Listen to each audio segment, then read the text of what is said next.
Now, from the Fan Sports Desk, a Sports Center update on 1080 The Fan. First on The Fan, the Sacramento Kings are open to talks for a potential De'Aaron Fox trade ahead of the NBA's February 6th trade deadline. Fox has 1 year left on his contract before he hits free agency. It is believed that he has a target destination in mind. The NBA announced today the players who will be competing in their Rising Stars game. Scoot Henderson is currently the only Blazer in the game, playing as one of the sophomores. Their draft will take place on February 4th, right before the game. The Blazers look to get back in the win column tonight, taking on the Milwaukee Bucks at the Moda Center. DeAndre Ayton, he's been upgraded to questionable, still dealing with his knee sprain. Bucks are favored by 5.5, tip-off at 7. Over in the NFL, the Dallas Cowboys hired former Bears head coach Matt Eberflus to be their new defensive coordinator. Eberflus was the DC for the Colts before he became the head man in Chicago. In the Pro Bowl, Russell Wilson and Drake May will replace QBs Josh Allen and Lamar Jackson. Baker Mayfield will replace Jaden Daniels on the NFC side. The Pro Bowl activities begin on Thursday and they will end on Sunday. More sports scores and stories in 30 minutes. I'm Will Ortner at the Fan Sports Desk. Listen live or on demand on the Odyssey app, the Fan's desktop player, or tell your smart speaker to play 1080 The Fan. Jump back to early.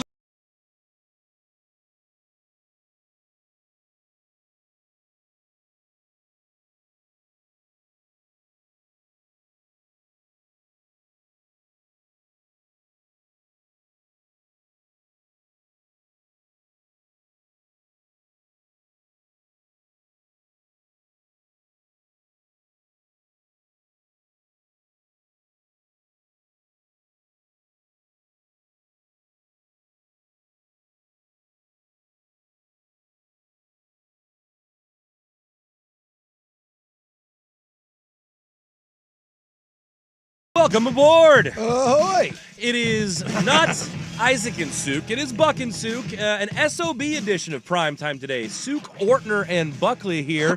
Isaac still in Las Vegas, hopefully avoiding the COVID strain and whatever other nefarious things make it into his system there. Yeah. But we remain, and we will party today. Got a little frog in the old throat. Yeah, I was going to say, are you okay? We were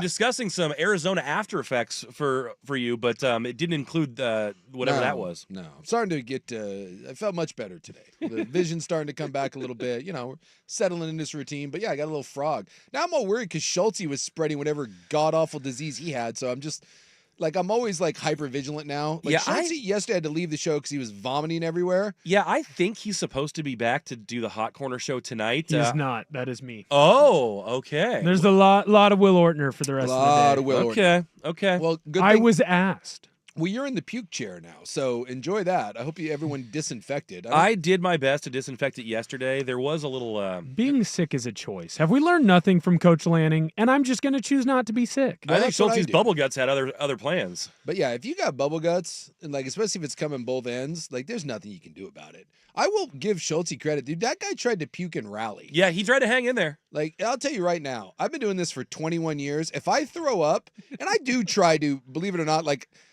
Rop is of the. I heard Sprague talking about this today. They were talking about like when the snow and ice hit, because apparently we got a little wintry mix coming. That's right. It coming as early as Friday. Yeah, we know the precipitation's coming. The question is, will we get some sort of ice hell again? So those guys get job because they have to come in at like 4:30 in the morning. Yep. So you're getting like the worst of the worst road conditions, right? Because like, nothing's been totally taken care of yet. No, and the sun hasn't even come up yet. You still got the frozen stuff. They get dark. They get the worst commit. We get the bad half of it because we can get to work usually okay, because by then, you know, it's been sunny, it's been sunny. maintained, like the maintenance people have been out. But then the sketchy deal is a lot of times by the time we're getting ready to go home at 7:15, 7:30, you're back to, oh my God. But they have the worst. And Sprague was saying he has officially reached the point of when it's bad, he just isn't coming in. Yeah.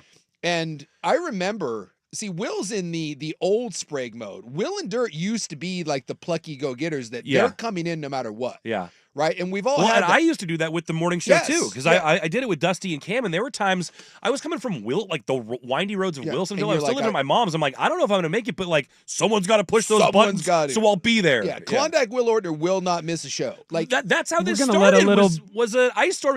Would you sleep here or something? Well, that was a different time. Yeah.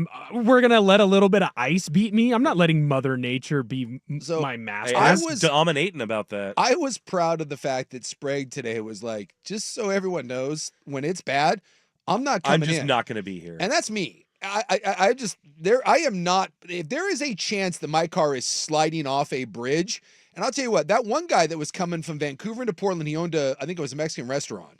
And remember, they had plowed all the snow on the 205 bridge, the Glen Jackson. And if you've ever seen that, they plow everything, and it basically forms like a big snowbank. My man slid out and Peter Panned off the bridge. It acts as you're like Dukes of Hazzard. You Thelma and Louise that son of a bitch right into the Columbia.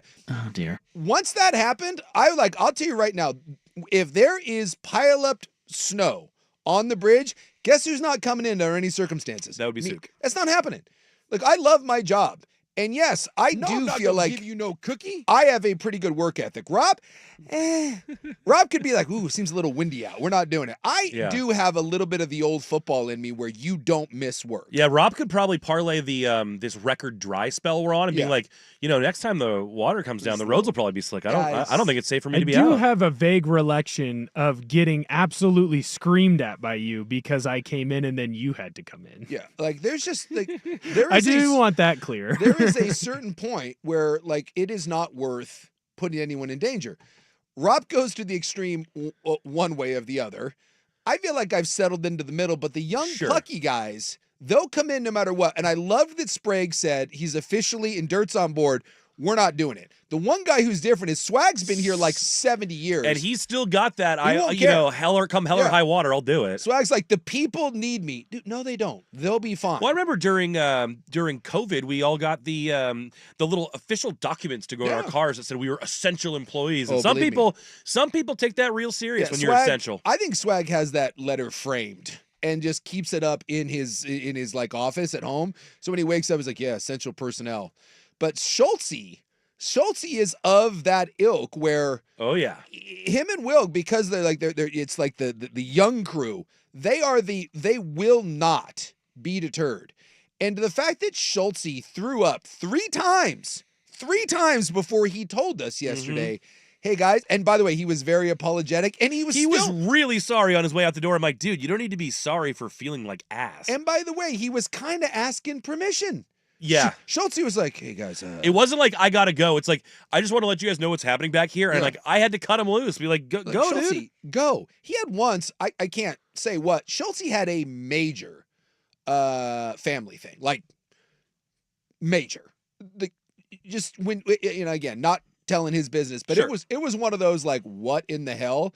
And he's like, hey guys, I'm gonna try to make it in, but I may be a few minutes late. You're like, what? No, you're not. Yeah. Stay home. And he's like, well, I don't want to let you down. You won't be letting us down. You're not letting us down. You just had a major family thing happen. Stay home. He's throwing up 3 times. I'll tell you right now, if I have a verp, that little vomit burp that comes up a little bit, I'm like, hey guys, I don't know what to tell you. I'm gonna probably get out of here. I had that the other day when I was hungover. I was like, I don't know, man. This is a little rough. I'm just saying, I don't feel that well. If I have to go to the bathroom during the break and take care of something, I may pull the plug on this. But it's hilarious to see, like Schultze, who is just Schultze and Will, no matter what. The Klondike Will Ortner, he's just, I don't care. And he's got like an 88 Accord. He's like, I don't care. I'll find a way to get A in. 2016 Toyota Camry. 2016 Toyota Camry. Yeah, so so Very nice. Schultze's vomiting and is like, I'm Very here, proud of guys. it. I'm here. I'll be ready. I Yeah, got it's- this. So Ortner, the Klondike story though is that you were what? You were close enough, and was who couldn't make it that you said I can still make it. No, what happened was there was like a pilot game and He did it for the pilots. That's right. No, and then I did the morning show. So there was a pilot game and Swag had asked if I could get in, and I said I can get there, but I can't necessarily get back. And there it is. Yeah. Because it was like an 8 o'clock game, and he was like, well, maybe we can do some stuff so that you can do the morning show as well. And I was like, whatever. Oh my god. You guys are going to pay me. Well, I needed a lot more money then. I was at home and I needed to get Just out. the idea of saying, hey, Suk, do you want to work late and then just sleep there and wake up and sleep again? You could just stay there. You don't have to go home. I would give anything, and I mean this. I would pay good money to hear someone tell Isaac Ropp that. Hey, Ropp, we're going to need you to do... and be completely serious with completely him. serious. Hey, like I know your show ends at 7 and the snow's coming, so we can't do we need Ducks Roundtable and the guys can't make it in, so we're gonna need you to stick around for Ducks Roundtable. And I get it, by then it's gonna be 9 o'clock and the roads are gonna be bad, so here's what we're gonna do. Just have you sleep at the station and then wake up and do Dirt and Spring show in the morning. I would give anything to hear someone pitch that idea, and not even pitch the idea, tell Ropp that, like as his superior, this is what we're doing. That you could film that and that would go viral instantly. You and I have sat in a meeting in which we were given directives of something that was going to start happening, and Ropp's direct response was like basically to tell the bosses to go jump in a lake. It was nowhere near the scale of please spend the night at the station. And by the way, this is a true story. We were sitting in a meeting. And there was an edict that came down about something that was going to be done. And so me and Buck are in there with we're kind of nodding. We're almost taking notes. And yes, it seemed to be quite silly, but we were told this is something that is serious and you're going to do it. If that's what's got to happen, it's what's got to happen. So this meeting goes on for about 20 minutes. Not a word is uttered from one Isaac Ropp. He's just sitting in the corner. The only people that have spoken is the powers that be and me and Buckley. Ask some questions for clarification and there. Get some clarifications. Ropp's just kind of half spinning in his chair. Yeah, just like not paying attention. And the end of this meeting, right? So it's we're getting ready to be done. We figured hasn't said a word, and I forget the exact nature of it, but they kind of alluded, "Hey, Ropp, are you okay with all this?" And I think it was presented as this isn't asking this time. Like I'm telling you, this is how it's going to be. And Ropp's response, which we have to edit because there was a colorful word or two that was put in there that we can't say on the air. Dead serious. He looked at this and said, "This is so effing dumb. I'm not doing it." And we were all just like, Well, and by the way, then the meeting ended. And so we're like, and so Suk and I are like, so what do we have to do? Yeah. It just ended. And then he just pulled the Ropp and he just got up and Irish and I'm like, oh my God, that's just, it's beautiful. And we were like, is there like going to be pushback? No. But also, I think I'm awesome. It was one of the great meetings. It was quite the flag planting. Yeah. I mean, you want to talk flags. About he went Les Grossman. Okay, Flying Dragon. Why don't you take a big, long step back and literally blank your own face? He went full Les Grossman. We don't negotiate with terrorists. Like me and Buck are just sitting there looking at each other. Oh. We're like, we was not expecting that response. We're like, we can do that? That's... He is the oldest 50-year-old of all time. Like, he should be an 80-year-old man. Because that really is his personality. It was great. Text line says Ron Burgundy is impressed by Ropp's level of apathy in meetings. That's about right. Well, if you want to go all the way back to the greatness that is Isaac Ropp, you can't get away with this nowadays. Soul patch? No, well, he did have a soul patch. No, back in the day, we had there was a program director here that got a subscription to Playboy. And it would come to the station, and he ended up leaving, but the subscription went on for like another year and a half. So it would show up back when we had like a front desk, and this guy was gone. His name was Dan. And so Ropp would just go and take the Playboys. Sure. And we would sit in station meetings. And we'd sit around the conference table. We used to have like kind of big station meetings. And Ropp, as you said, Ropp does like a chair twirl. When he's not interested, he just kind of sways back and forth. He kind of leans back and he does the half spin from side to half side. Spin. And Ropp would sit in those meetings and he'd flip through Playboy. And sometimes he puts his feet up for him, too. It'd be like the girls of the Big Ten, and Ropp's just flipping through. And you're sitting there, I'd have like a little, like a little pad, like pretending to try to take some sort of notes. And you just look over there, and he's just flipping through. Are you listening, Ropp? Nope. People think that's a facetious thing. It is not. I promise you, those are 100% real Isaac Ropp stories. I've been in the middle of conversations that he started, where he started the conversation and we were talking about the topic that he started it on, and then in the middle he walked away. Yeah, he'll lose his interest and has no shame in just expressing that by way of departure. He'll leave. He is a master of it. We'd go down to like Pac-12 media days or a Rose Bowl or something, and so the media all congregates together. And unfortunately, a lot of the media likes to talk about media-related business, And Rob wants the least to do with that of anybody Yeah. there. So then you encounter the two of us, and it just usually doesn't happen, and we're just kind of drinking. But I'll try to play along, try to play nice. Yeah, you'll be like, I'll be one of the media guys today, sure. No, Not like, Rob. we'll just be they'll be in the middle of a conversation, and Rob will just get up and walk away, and people are like, "Is he coming back?" I'm like, "Yeah, I don't probably think not. so. No, he's gone." Wait, he's like, he's not just leaving, is he? Oh he he's is. out. Yeah, he's out. That's the end of that. That reputation is well earned. Look, the man's a visionary. He is a one of one. He is our Ron Burgundy. You have Well, to most respect people can suck it. You just have to respect it because, like, okay, Oh, conversation's I love done. when someone's like, "Is he?" The number of times, "Is he coming back?" Yeah, no, he's coming back, right? He's not coming back. That's the end of that. He's gonna go get him one of those Milwaukee And butter so one day, hugs. if Vegas does take him and he doesn't return, Mhm. you know what? Then he probably did it on his probably terms. did it on his terms. I fully expect that one day they'll Those just- Odyssey folks, they just don't do it for me anymore. No, I'm out. Like a week or two will go by and no one will have heard anything, and we're like, "Is he gone?" And we're like, "I think he is," but Shove this that time around. straight up your little kid ass. he should be fine. Back on Thursday. Well, we do have a sports show that we're going to do today. We won't just talk about Isaac Ropp. In fact, we'll probably stop talking about him for some time now. But we're going to talk a little bit more about some championship Sunday wrap-up. How do you actually go about beating the Chiefs, and should teams be more focused about that than their own rosters? Because the new one now is, do we need to fire Sean McDermott? I heard that last night. I wasn't going to ask that specific question.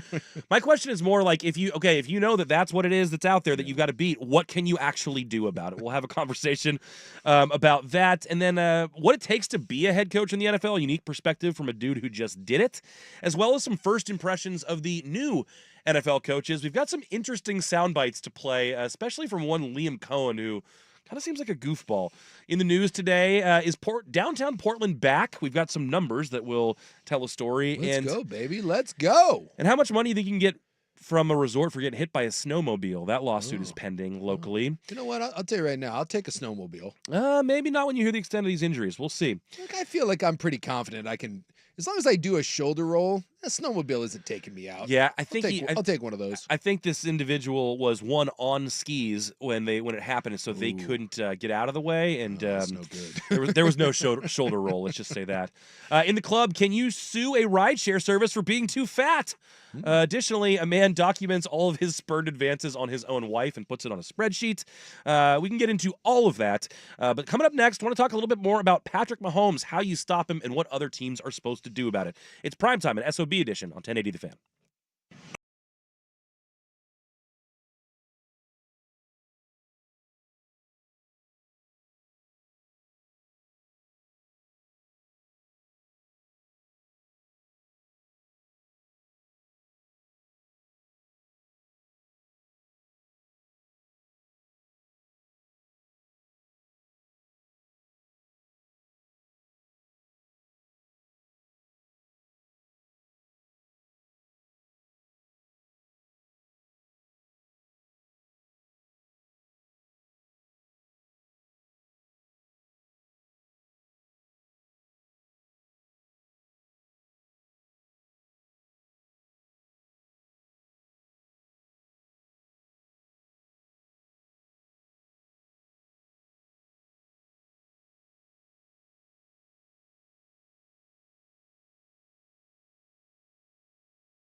Primetime, Suk, Ortner, and Buckley here. Isaac out in Las Vegas. He's supposed to be back on Thursday. Might mean that he's gone the rest of the week. We'll have to see about that. Gonna get into our baseball bratwurst a little bit later as Suk and I are rewatching the highlights of the Game 7 of the Dominican League last night. That was absolutely electric. I know you have your own unique international baseball experiences. But that was something fun. If baseball wants to grow in the country, and look, baseball's fine, right? They make record revenue every year, but there's always talk of they want baseball to grab a bigger audience. Go look at international baseball. I'm telling you, It's fun. watch. I've seen games in the islands. I've seen games in Mexico. I've seen games in Japan. I've seen games in Korea. They are infinitely more fun to be. Not even close. We could take a page out of any one of those leagues, and you would instantly make Major League. Now, not for old crudgy white guys that would be pissed, but I'm telling you, that is a much better experience going to an international game. And the highlights coming out of the is that the Dominican League? Yeah, the Dominican League. It's a 6-team winter league, and it was the final. It phenomenal. was Game 7 of that series. And when I saw the highlights last night, I first, and we'll get into this later. We'll play the clips and all that. But when I saw the highlights, I thought that the celebration was because it was a walk-off. Yeah. It was still the top of the ninth Yeah, inning. There was yeah. more game to be played. Plenty of time. They celebrated like it was Y2K. It was quite unbelievable. We will get into that a little bit later. But right now, I want to go back to conference championship weekend.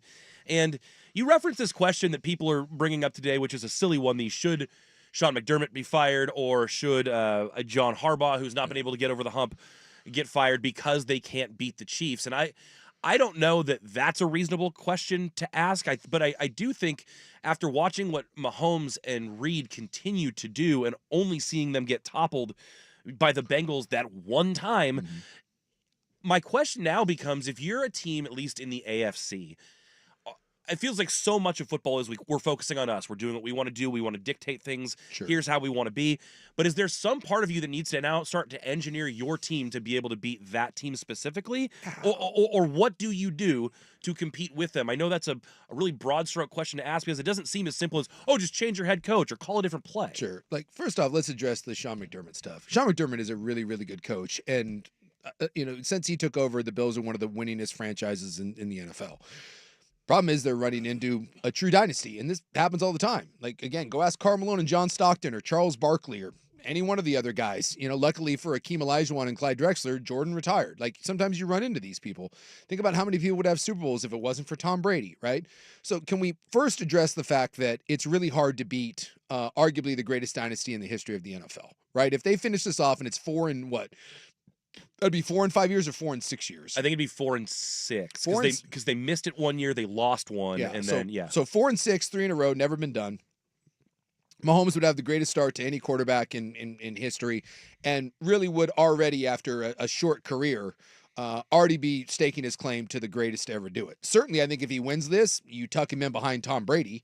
And I think a lot of people said if you had one game to win, I think people would take Mahomes over Brady. So we're in some really rarefied air here. So I always laugh when people ask, like, they make a big deal about, oh my God, like, what things do you have to do to beat this unbeatable team? It's like, how do you knock out Mike Tyson or Muhammad Ali in its prime? First off, it's really effing hard. So let's acknowledge that it's not like you're going to do one or two things and instantly it's going to be done. But let's not also act in the same breath that Kansas City is just this juggernaut that under no circumstances can be stopped. They're not this indomitable beast. No. Like you could beat them. Buffalo lost that But game people by a don't. matter of inches. San Francisco was driving to win that game last year in the Super Bowl. And what happened? San Francisco also had a 10-point lead on them in the fourth quarter in a different Super Bowl. And gacked it away, right? We've seen this. We've seen teams, the Buffalo Bills a couple years, when Josh Allen drove down and scored, that game was over, and there was, 19 seconds left?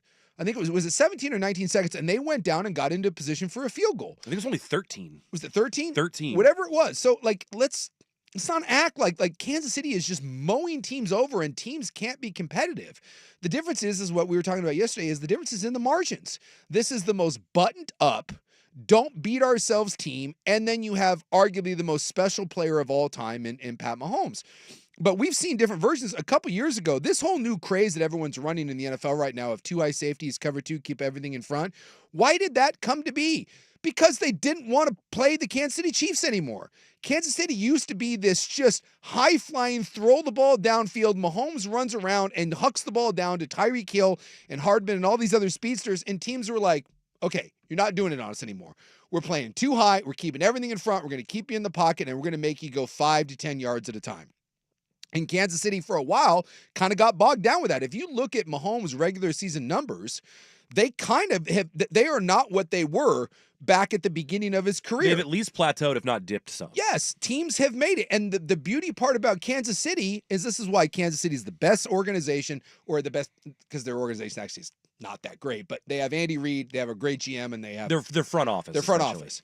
And so they got together and said, okay, well, we need to adapt what we're going to be. And they sat down with Patrick Mahomes and said, we're going to sacrifice some of the numbers and we're going to change the way you play. Think about that. They took the best quarterback in the NFL and said, we're going to do things differently. And he listened. And then they took the best receiver in the NFL and Tyreek Hill and said, sorry, man. Can't afford you. Can't afford you. You want to be paid like that. The game, by the way, is changing and teams are taking you away. Thanks for coming. Cool. We'll take our chances. And all they've done is won 2 Super Bowls since he left. And now they're in there for the 3rd. So Kansas City keeps evolving and changing with the times. And that, I think, is why you can't just be like, oh, well, we're going to fire our coach. Exactly. It has less to do with the fact these other teams are running into what others perceive as the same wall. It's a different wall every time. Yes. So I think the idea of how do you beat Kansas City, it's the same way you beat any really good team in the NFL. Like, there is a model basically on how to be a good franchise in the NFL. And the first one is, the first 2 components are good GM, good coach, right? You have to have synergy between those 2. Yep. You have to find an elite quarterback. Now, there are people that try to build with good quarterbacks. See Detroit, Seattle, Pittsburgh is trying to do this right now. New Orleans is trying to do it. Atlanta, Minnesota. So you can do that, but ultimately winning in this league And how many teams are doing that successfully? At least like championship level successfully. They're not. Not many. Once in a while it happens. Like Bad Johnson won a Super Bowl with the Buccaneers. Trent Dilfer won one. But again, you're talking about Feels historically. like recently it's either been, the guy on the rookie contract still, or it's the other way. So you find good GM, find good head coach, find elite quarterback, and then you draft really, really well. And teams that do that, and by the way, Buffalo does this, Baltimore does this, the 49ers do this, a lot of good teams out there do this, and those are the teams that have become the competitors to the Kansas City Chiefs, and you are getting close to that. It's just that, when it comes down to it, Kansas City is 2% better than all of those teams, and normally in the NFL, when you get these, we always say that when you win a lot of close games and you find ways to kind of eke these things out, you usually regress back to the average.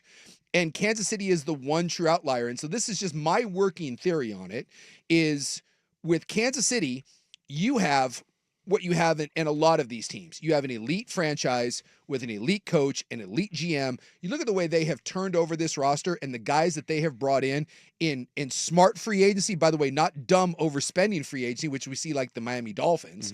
And they never reach for people in trades. They never give up a bunch of assets. Yep. But you look at everything from Bolton and Gay to Karlaftis to Snead to McDuffie to Xavier Worthy, to bringing in Kareem Hunt, to Edwards-Helaire, to Pacheco. They've rebuilt their offensive line 3 different times. These are all people that either came from the draft or in smart free agency moves that they picked up. Philadelphia is another one with this. Yep. They got Zach Bond this year, who was a cast-off no one gave a damn about. Yep. He's a Defensive Player of the Year candidate, Yeah. right?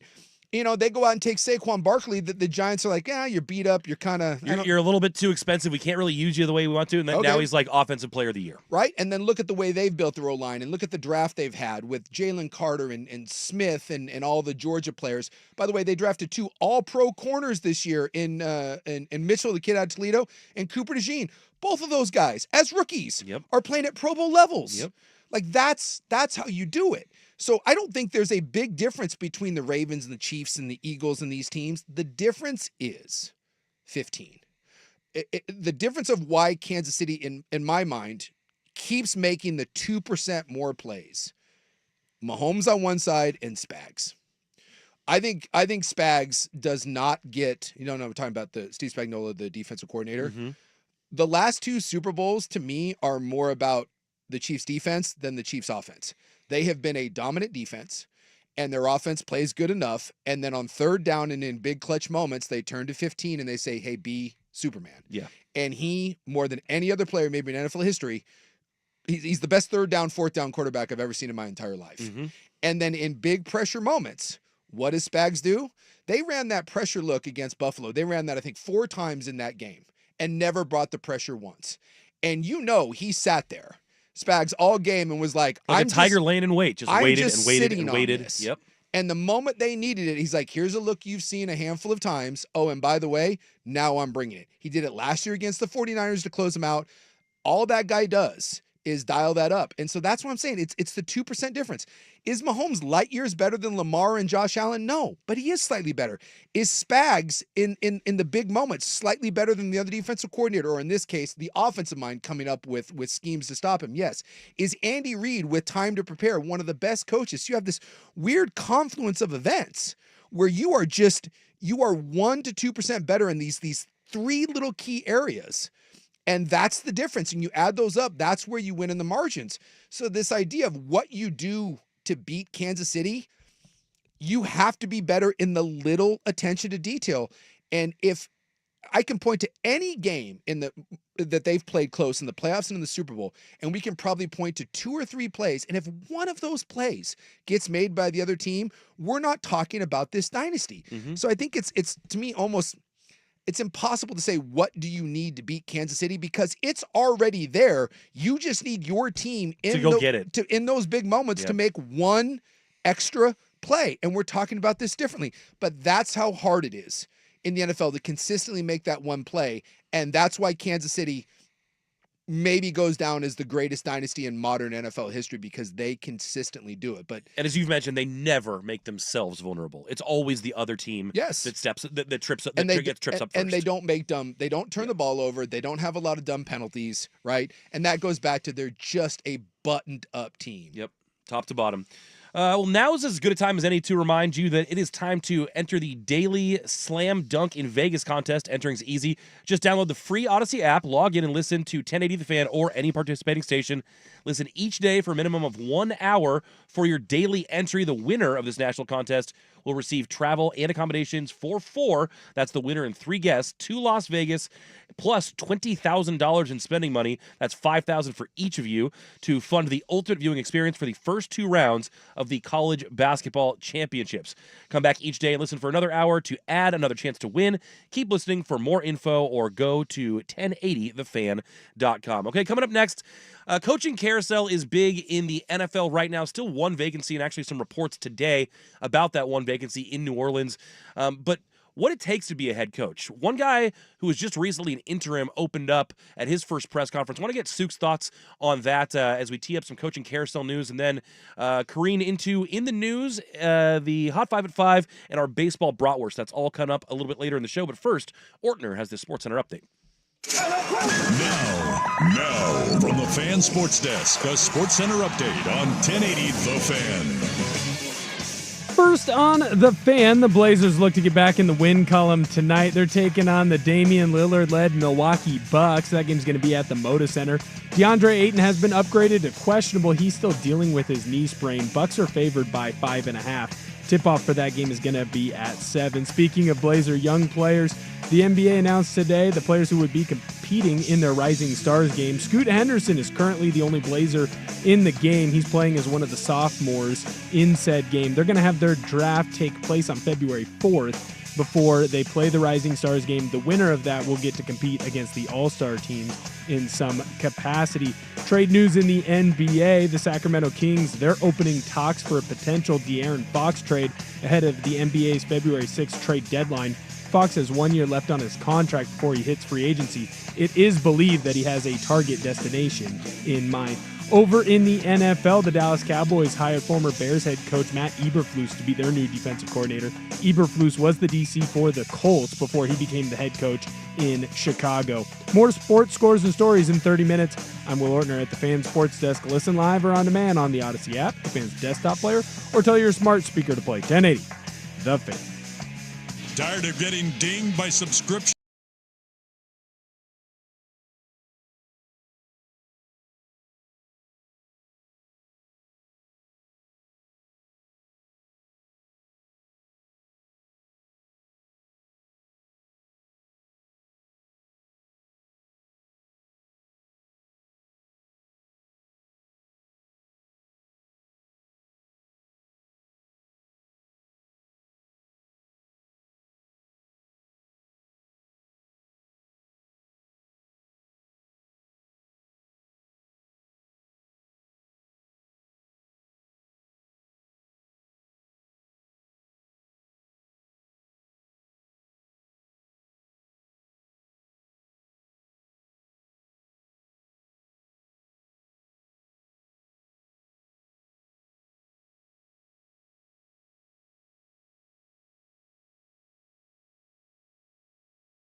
talking about like what do you need to beat the Chiefs, and I don't believe that this isn't like the NBA or whatever where you build the team specifically because you have to deal with a 7-footer. Something that Kansas City does that's unique to just Kansas City. It's just football, right?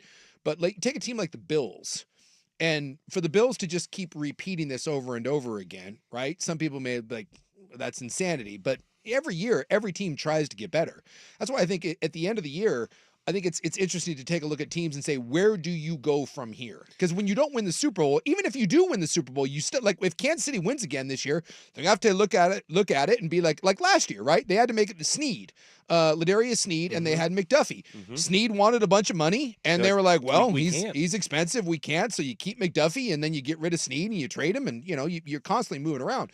So, for instance, like with Buffalo was beat up in the secondary. No Taylor Rapp, and then when Benford went out, that kind of screwed Buffalo. Yeah. So, those guys coming back, but they need to get more athletic in the secondary. They just do. Their two safeties, they were slow and plodding. DeMar Hamlin is not. He can't be starting for you. It's a great story. They need to go on. He was an inactive like half the time last season. He's not. He's just a game changer. He's not a difference maker back there. And we brought up Zach Bond with Philadelphia and the impact he's made. They signed him for a 1-year, $3.5 million contract. Van Ginkel came over to the Vikings on a 2-year, $20 million, $10 million. So Buffalo doesn't have a lot of cap space. Well, and for Buffalo specifically, it's going to get harder because this year it's Josh Allen's cap hit is $43 million. Yeah. Next year it's $63 million. So it's going to get more difficult for the Buffaloes of the world. So if you're Buffalo, you probably sign Allen to some sort of extension, right? You rework the contract, push that money back because you're in a window right now, free up some space for you. You need to probably hit again. Let's take Philadelphia, who's also in the Super Bowl. Finding Mitchell and finding Cooper DeJean, find 2 Pro Bowl corners in the draft. I know that's kind of one of those silly things, but like funny enough, the Chiefs traded with the Bills up 4 spots to go get Xavier Worthy, 28th overall pick, and he ended up being a big difference maker for you. So when you're a team like this and you're strapped for cash and you already kind of have your roster, the draft becomes, believe it or not, even more important than teams that are trying to kind of like the Raiders, for instance, or that team that really does need a lot of help. Yeah, hitting draft picks are important, but you have to do that year after year after year. For a team like Buffalo, the difference between drafting 2 or 3 guys that can come in and can play right away. Look at the Lions and what they've done on their defense when they drafted Aiden Hutchinson and they drafted Terrion Arnold and they hit on draft picks. And Jack Campbell, they hit on guys that immediately came in. Gibbs. Well, and then like a Van Ginkel or like a Bond, they went and they signed Anzalone, who was again it was a piece, and he turned out to be a huge piece for him. So if you're Buffalo, you're going to look at this and say, where is our weakness? We probably need to be more dynamic on the outside. We need to get a receiver. Can't pay to go out and get a free agent receiver. So again, do we draft him or do we find a guy that fits our system? Definitely need to get more athletic on the back end. Von Miller can no longer be the closer. Can you go out and find someone that can rush the passer? I also think you could probably use a little bit of linebacker depth because both of your linebackers were beat up this year, and neither one of them was quite the player they were at the end of the season. So you take a look at all those things, and that's every team in the NFL that reevaluates where you're going, and that's where I say margins. None of those things are going to be done that are going to be these big sweeping moves. Buffalo does not have the ability to go out and make any sort of big splashy moves. They just don't with their cap situation. So it's going to come down to draft picks and sneaky free agent moves where we look at it and be like, dude, we brought him in for $4.5 million. You got to find the deal that fits. And that guy ended up being it. So it ended up being a second team, like all pro. It's finding that guy that fits what you do in your system, and then having some of the young guys grow and develop. Like they got Cole Bishop out of Utah. Does he take a big jump and become the Eric Weddle of that? And he team? almost had the play of the game. He was going Close. up for grabs with Worthy on that ball that they said Worthy caught that looked like he had it first. Can you find the Jared Verse in this year's draft? If you put Jared Verse, who just was an absolute beast for the Rams, and again, I get it. You find a phenomenal player, but if you put Jared Verse on this Bills team, that may be the guy that gets you over the hump.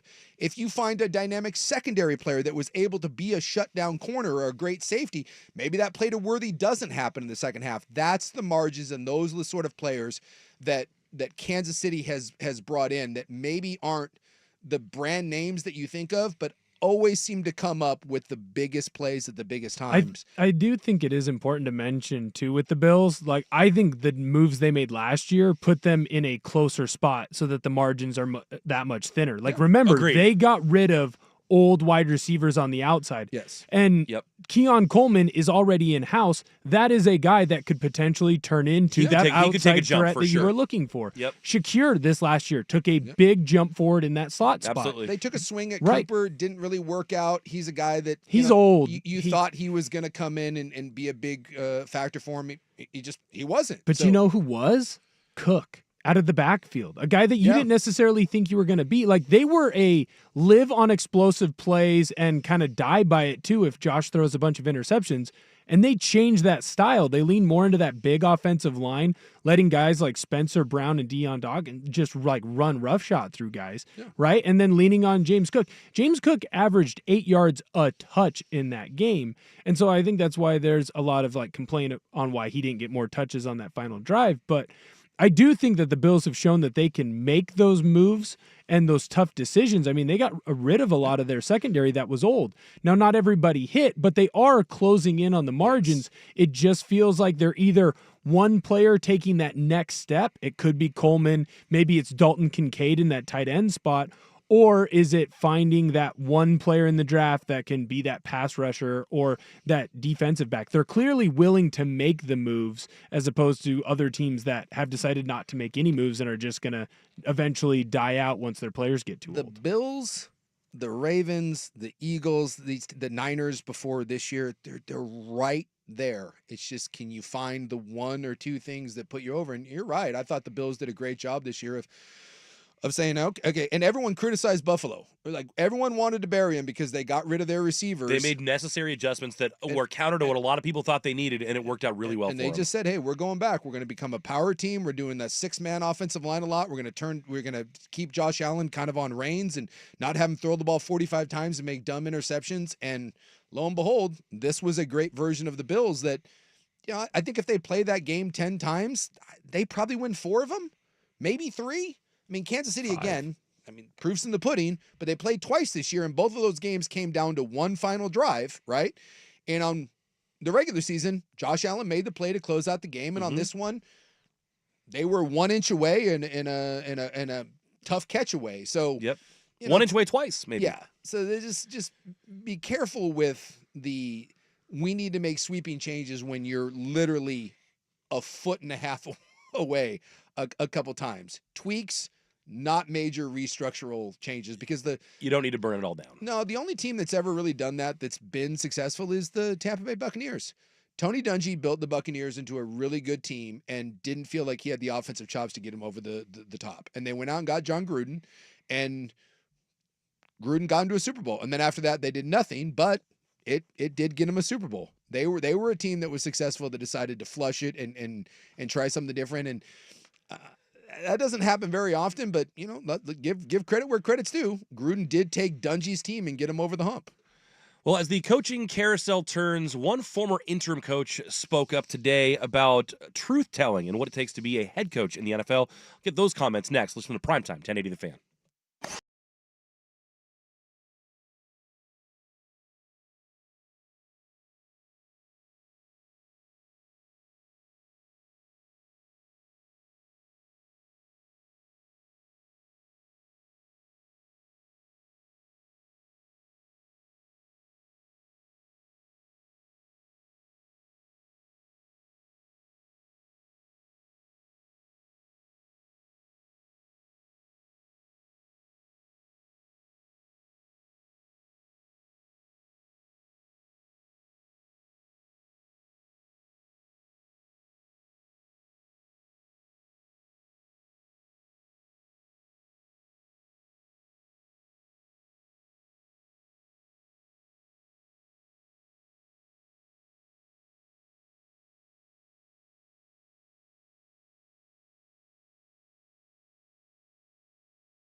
ever went to full speed wagon. It was more of a like it's in movies, you know. You see him in movies. Yeah. Yeah. You know, I know Sandler's a big Speedwagon fan, and like those '80s movies, but I can't say that I've ever purposely sat down and listened to REO Speedwagon. It was kind of in the John Buckley light classic rock mix among my dad listened to a lot of bands like that. So like your Totos, your Speedwagon, Boston, stuff like that. My dad was more of a I'd say probably the most like contemporary Billy Joel, and then we'd get like John Prine and more folk kind of pickers, Gordon Lightfoot, Sure, yeah. if you will. And then we got into like the Johnny Cash. In case you dip into like the Who, maybe. Okay. But my dad wasn't a big rock and roll guy. He Yeah. was more of a. He's the guy that would do like if you say something bad in a song, you'd be like, oh, I don't like Hey, that. now. We don't need to work blue here, boys. But I got exposed on some of those road trips around Alaska. We had a sweet light blue, like 79 Suburban, split tail in the back. Oh, nice. And we were with the Navajo blanket seats Uh-huh. and a sweet tape deck and a lot of. Those old Suburbans ruled. One of my goal is to go find one of those and like redo it. Yeah. Just the one that we had growing up because that's where we drove all over Alaska in. Yeah. I'd love to find one of those and like actually modernize it a little bit. Yeah. And then just cruise around in that thing. Yeah, That's always one of those like whenever I go down to Barrett Jackson, I've never bought anything. Like if I saw one though. Yeah, because those things like dude, you can buy one of those down there for like 25 grand. Yeah. There are times where like if the exact one, if that's that model and that blue color, If the time and moment were right. yeah, you could probably get me a nostalgia, and it would be a completely moronic purchase because I have no reason to take it anywhere. I don't. We have an SUV. We have a modern Bronco. My kids don't go anywhere with me. 99% of the time in the car is just me. So why would I need a Suburban that gets like 6 miles to the gallon? And seats 8. Yeah, I don't know, but Yeah. I just. The idea of driving around again, listening to some Gordon Lightfoot, some John Prine, I like it. I could do that. Well, let's go ahead and get back on the clock. We can get to these Jeff Ulbrich comments later. When I think of Jeff Ulbrich, I always think of him screaming at Jim Mora Jr. On the sideline at UCLA. Those guys both have some red ass in them. Jeff Ulbrich wasn't long for that New York Jets job. Obviously, they turned to Aaron Glenn for it.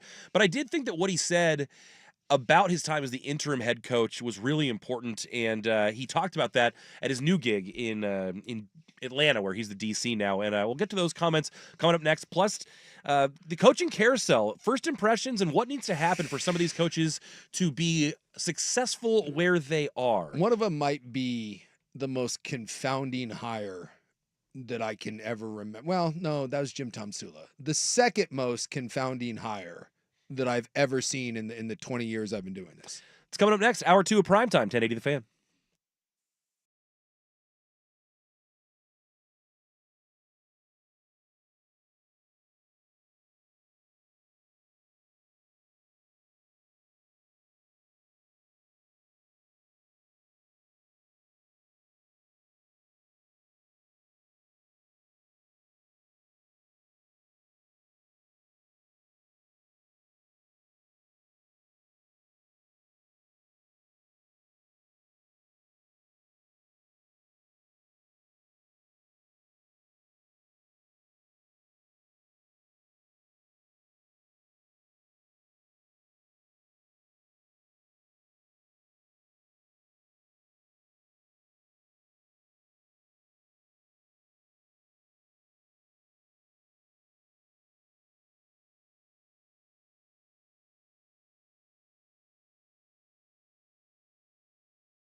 SOB edition. Suk, Ortner, and Buckley with you here on Tuesday. Isaac in Las Vegas. He's supposed to be back Thursday. We'll see about that. I think odds a little bit probably juiced towards the not going to make it. He won like 4 Vegas trips in a row where he has not made it back. At least the next day. Yeah, due to illness. And some of those have been like week-long absences. So he claims this is the final venture to Vegas if he gets sick. And it's always that funny thing where it's like, okay, if you miss the first day, then you only have 1 day left in the week, and what would prevent you from missing the whole... Look, if he's not here on Thursday, he's not here on Friday. That's overwhelming odds. That's Kansas City Chiefs v. Jacksonville Jaguars at that point. Do want to shout out one of our listeners who texted us on the fan text line, mentioned that they had to put their dog down today, and that is a huge bummer. And That's no good. Not shouting them out because they had to do that, but they specifically wanted Hey, this shout drop. out to your dead dog. And it makes Hey! me sad. Well, they wanted the drop. And it makes me sad. It does make us sad. Well, Suk and I have both been through that. That's rotten. So hopefully that you have a day that turns around. I And think I now have done, I think I've had to do it to 6 dogs. A couple of them went naturally, and that is way better. way better. way I've only had better one if- dog go naturally, and that was Yeah. nice. Unfortunately, you usually have to do that. Yeah, I lost 2 dogs within. I had 3, a year and a half ago, and I had 2 that went within like a year of each other, and that was kind of a bummer. My childhood dog is starting to. yeah. Get You're that point. Yeah, because like he's the only dog I've had, and like yesterday Sunday when I went to my parents for dinner, when I walked in the door, he did not realize I was there until I picked him up. Yep. Well, this one's hard because I've never not had a dog. Got a dog in college, and I've had one. There's never been a day of my adult life since I was 21 where I haven't had a dog. Yeah. Because I've always had multiple. Yep. And we're down to 1. Uh-huh. We're not getting another one because everyone's out of the house now, and it's just Yeah. it's harder. So we've got Ka, my Akita, and that'll be my only dog. So when he goes, and he's got a long way, he's only 4. Yeah. That will be soul crushing because that will be so. Let's say he goes another 10 years. That'll be the first time in my life that I will wake up and not have a dog. And for those who've gone through that, like when you live with a dog every day, and then even just like a day that your dog goes to the vet or to the groomer, your house feels different. There's a different vibe around it, and the connections we have with our animals are odd, but they're special. Getting back on track here with the head coaching carousel, I saw Jeff Ulbrich say something interesting about truth telling in head coaching, and want to get to some first impressions of some of the new head coaches Let's do it. in the NFL coming up next. But Ulbrich was asked about what he learned from his experience with the Jets, and he said, quote, I learned more, even more than I knew about the value of truth tellers on your staff. I think sometimes as an assistant, you take it as, I'm going to eliminate every problem from the head coach's table so he can thrive and do his thing, when in reality, there are certain things that need to be taken off the head coach's table, but there are certain things that need to be on his table too. A lot of times, what I found in the interim role was that even though I was interim, I felt the shift in the way that people talked to me and treated me and what they said to me. The lack of truth telling sometimes was really detrimental. It reinforced the idea that I think he's talking about Robert Saleh, is going to need me in that way to eliminate some of the blind spots that he might have. Or no, he's talking about Raheem Morris, excuse me, who he's now going to be the DC for. He says the other piece is the delegation piece, which I failed at. I thought the best thing for me to do at the time was to keep everybody in the same role that they had, and that wasn't the right thing to do. I should have delegated more. I should have given the defensive coordinator job to somebody else. Delegation and truth telling need to get reinforced at the absolute highest level. Well, and this is like we've talked to Dan Lanning about this. Like you don't know what you don't know. Yeah. Right? I mean, there is such a difference between being a coordinator and being a head coach. And like Ben Johnson right now is kind of the bee's knees of offensive coordinators in the NFL. And he's going to go to Chicago now, and he's going to be the head coach. He will not be able to be the full-time offensive coordinator. He may be the play caller. Can't do it. But you can't spend 100% of your time running an offense while you're being a head coach. So I think there's a lot of truth, obviously, to what he's saying there is having people that you can rely upon, having people that can take things off your plate, having people that say, hey, you need to address this because I can't. It needs to come from the top. I just think that is the most underappreciated aspect of whether it's college or the NFL. And you hear it from coaches all the time. You just don't appreciate how many different directions you're being pulled. And the ones that can compartmentalize and the ones that can deal with all that are the ones that end up being successful. And the ones that can't, they end up flaming out. Yeah. And being a coordinator and being a really bright mind,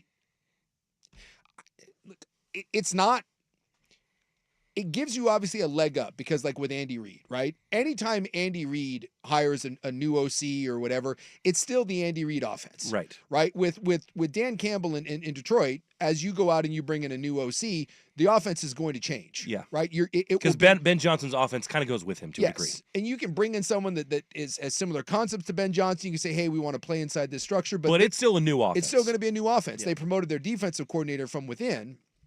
In Detroit, because obviously they're trying to keep the Aaron Glenn defense. They're like, hey, we like this, and we're going to try to hold on to that.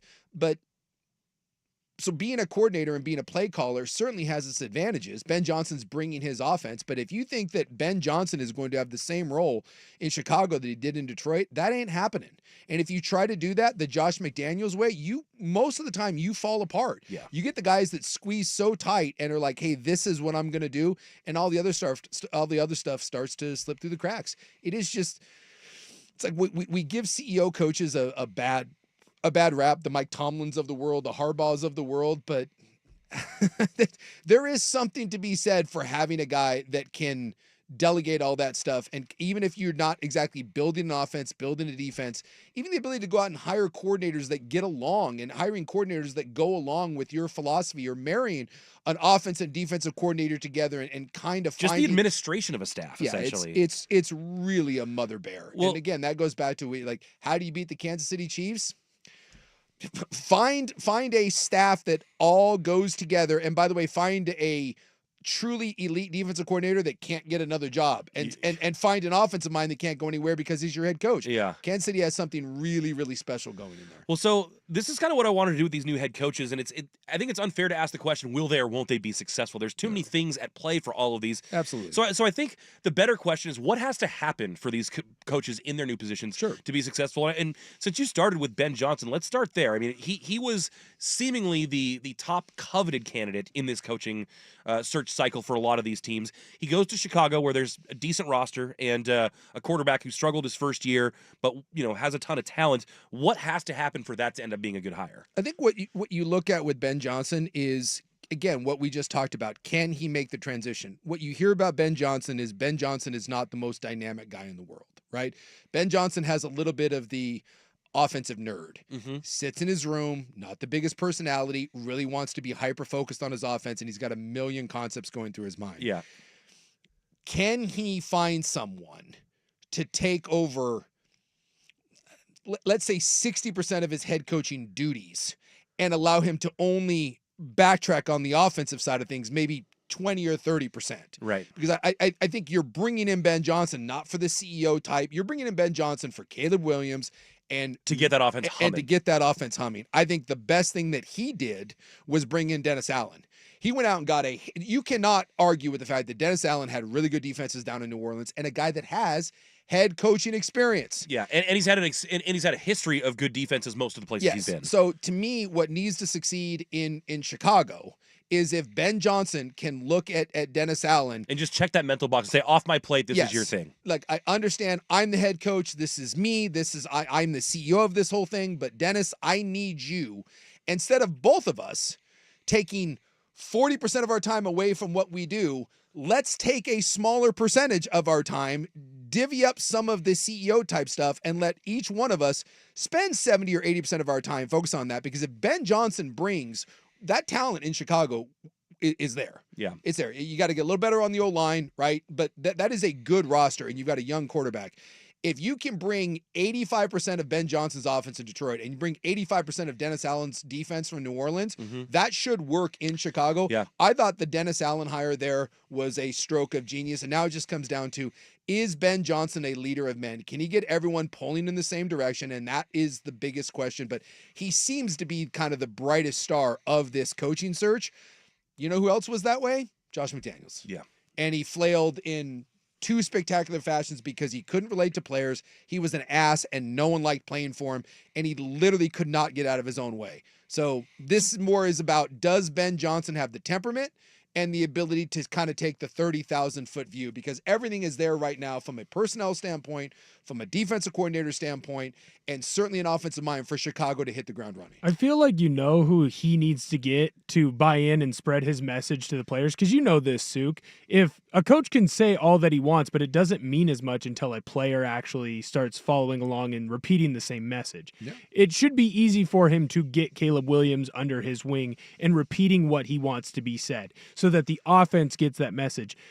The problem that I see with Chicago is, where's the defensive leader? Where is the person on the defensive side of the ball where you go, it's that guy, and that's the guy who's going to, speak the same message as me? In Baltimore, it was Ray Lewis. Ironically, in Pittsburgh, it was Troy Polamalu, right? It doesn't have to be that traditional middle linebacker spot. It can be a corner. Although they had a guy who could do that in Roquan Smith, and they traded him to Baltimore. Right. And when you look at Chicago, Johnson's probably your best, the corner. Jalen Johnson. So it's probably the guy that you would think that you would go to, but there's a lot of times in locker rooms where cornerbacks are kind of, you tune into it one ear out the other because all they do is talk. Yeah, because in New Orleans, he had Cam Hayward, who's one of the great leaders. He had the Honey Badger back there. And so, So who do you get to relay your message? Right? Cam Jordan. Or what did I say? Cam Jordan. Hayward. Sorry, Cam Jordan.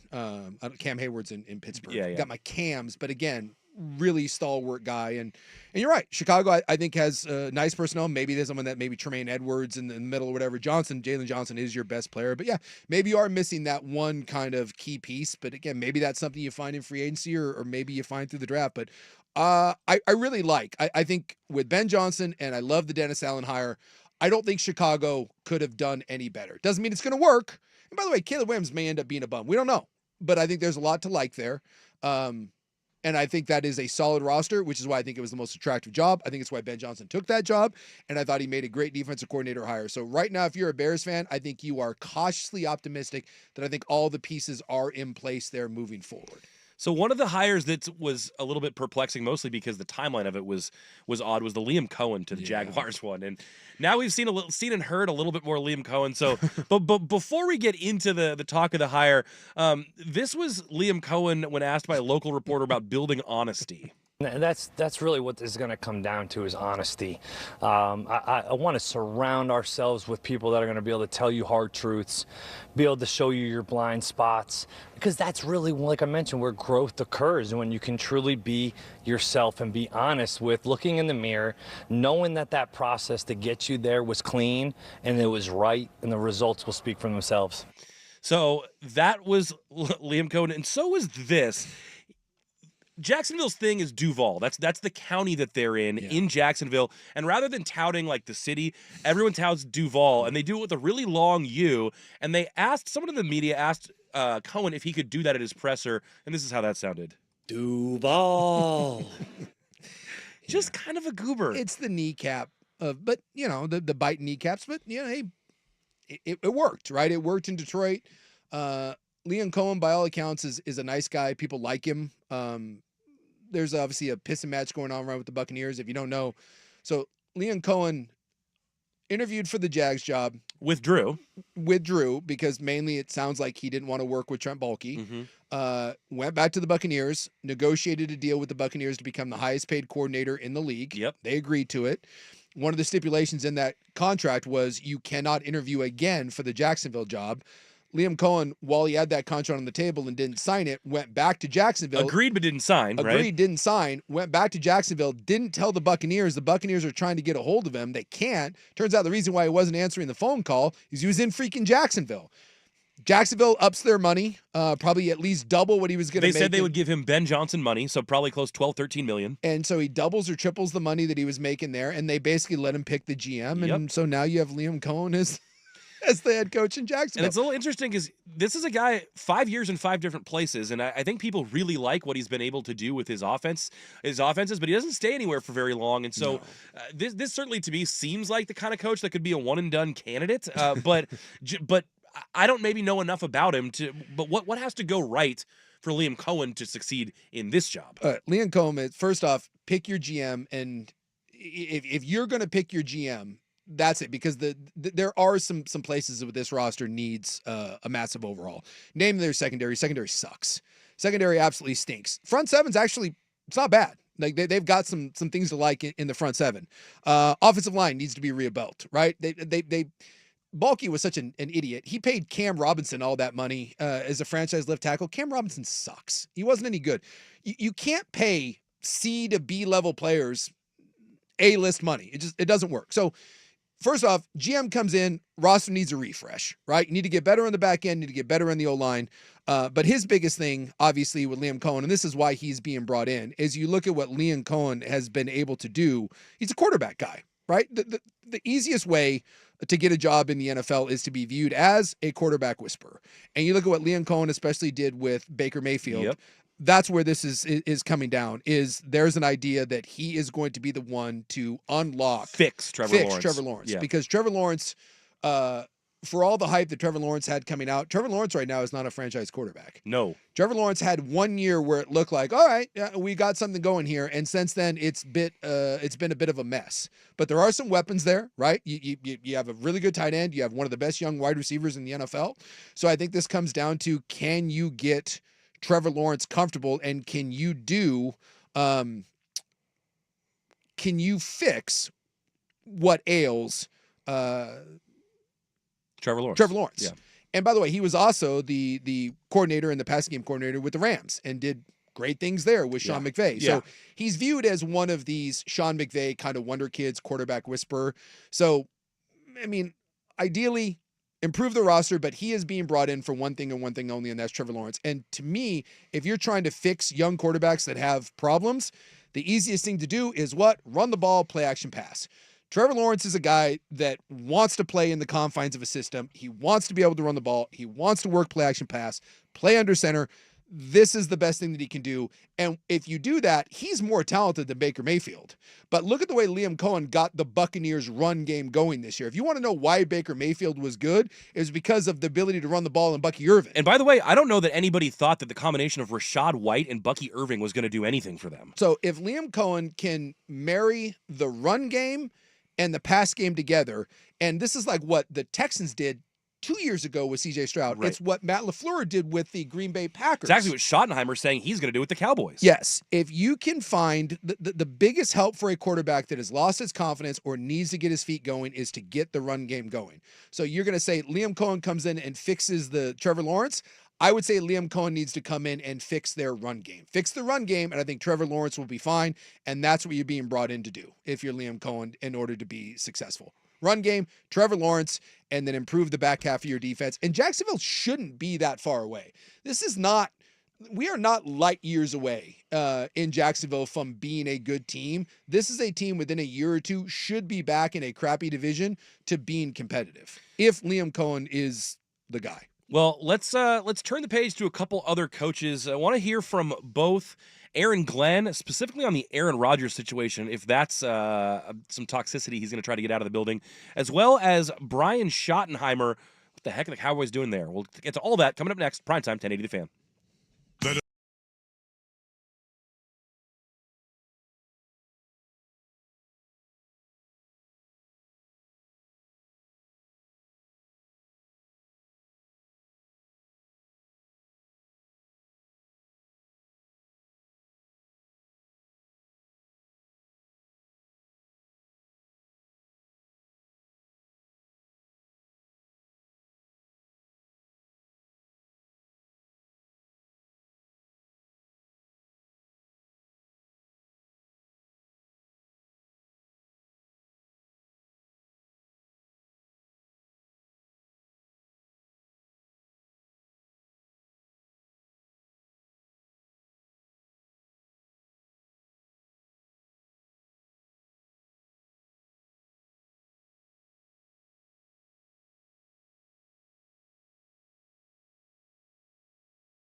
where today we'll ask the question, can the Oregon government protect your privacy? We might have an atmospheric river coming. Yeah, the answer is no. The government can do nothing. Is downtown Portland back? We also have new nonstop flights from PDX coming, and the most romantic restaurant in Portland revealed. You've been there. I have not. Is it Jerry's Tavern? So close. That's where that was second. That's where you fall in and out of love on the same night. God bless Jerry's. Shout out Seth, Nicholas. You guys are the men. Let's get back to the coaching hires here, and maybe one of the most perplexing. You said ever, save for possibly the Jim Tom Sula hire. Yeah. But Brian Schottenheimer, son of Marty, and interesting when the press release goes out, and the first thing that they are pointing out is the record of your dad. Yeah, look, when you look at any of the press releases, and I believe me, I've looked at like 6 of them, from the Cowboys to like when ESPN reports on this, all the stories. It all starts with Brian Schottenheimer, son of legendary coach Marty Schottenheimer, and then it has like Schottenheimer's record.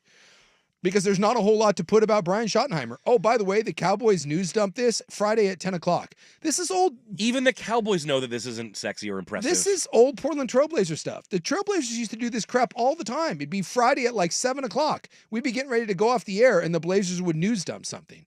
This is like the oldest crappy PR trick in the book. I mean, the Cowboys are not a serious organization at this point. They're just not.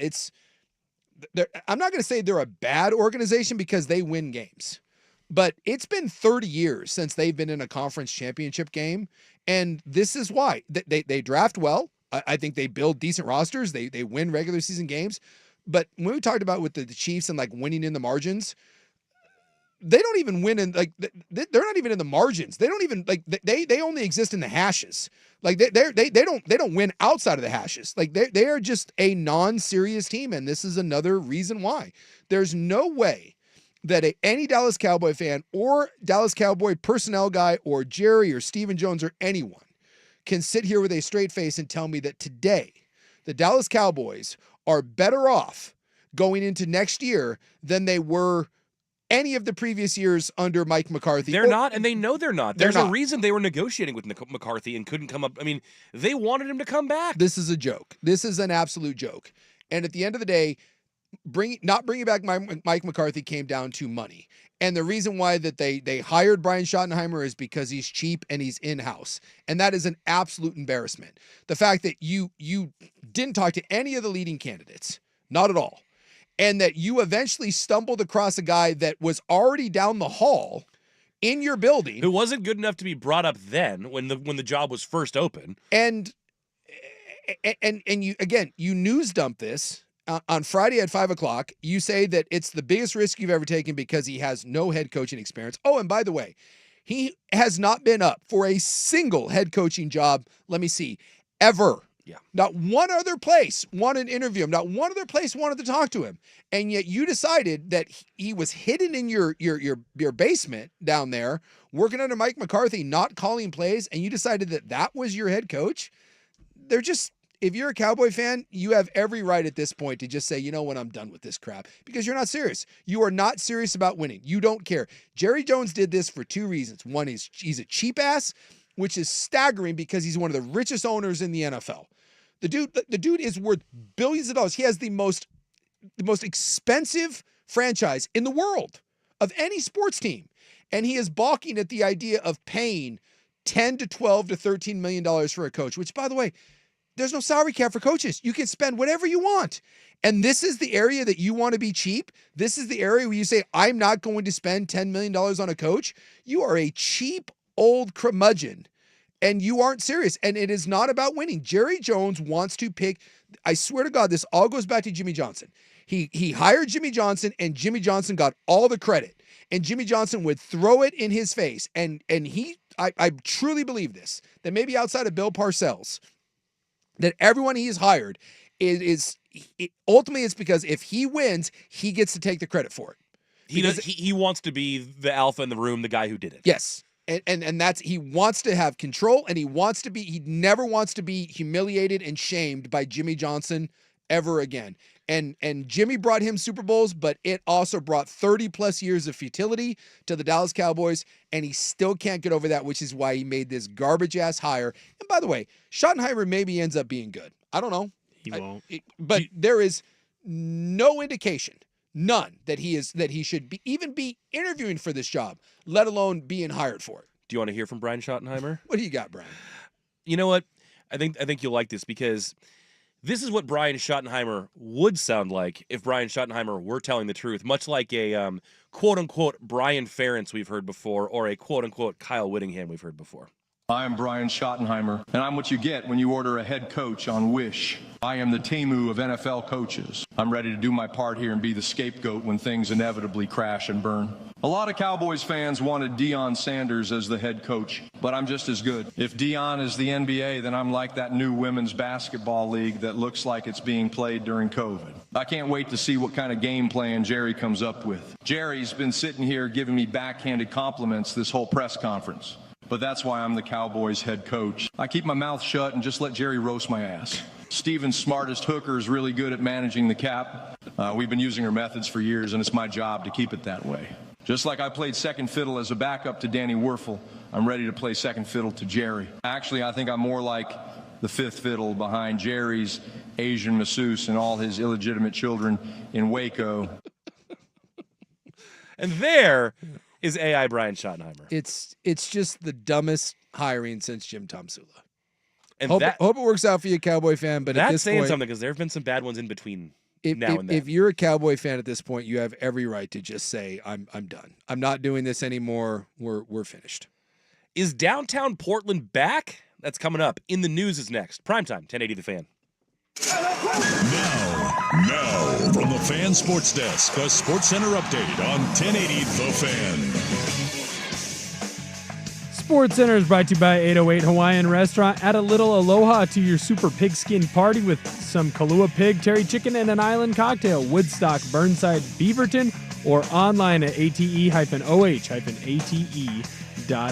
First on The Fan, the Sacramento Kings are open to talks about potentially trading De'Aaron Fox ahead of the NBA's trade deadline February 6th. Fox has 1 year left on his contract before he hits free agency. It is believed that he has a target destination in mind. Blazers back in action tonight. They're taking on the Bucks and Damian Lillard in the Moda Center. Right now, the Bucks are favored by 5.5. Tip-off at 7.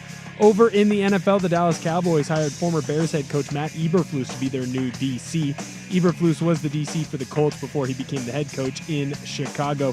And in the Pro Bowl, Russell Wilson, Drake May, and Baker Mayfield will replace quarterbacks that were already signed up for the Pro Bowl. They're replacing Josh Allen, Lamar Jackson, and they're replacing Jaden Daniels. The Pro Bowl activities begin Thursday, and they end on Sunday. More sports scores and stories in 30 minutes. I'm Will Ortner at the Fan Sports Desk. Listen live or on demand on the Odyssey app, the Fan's desktop player, or tell your smart speaker to play 1080 The Fan. Did you score a smart speaker?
Get right to it. Running a little bit behind, but that's nothing new for this show. It is Tuesday.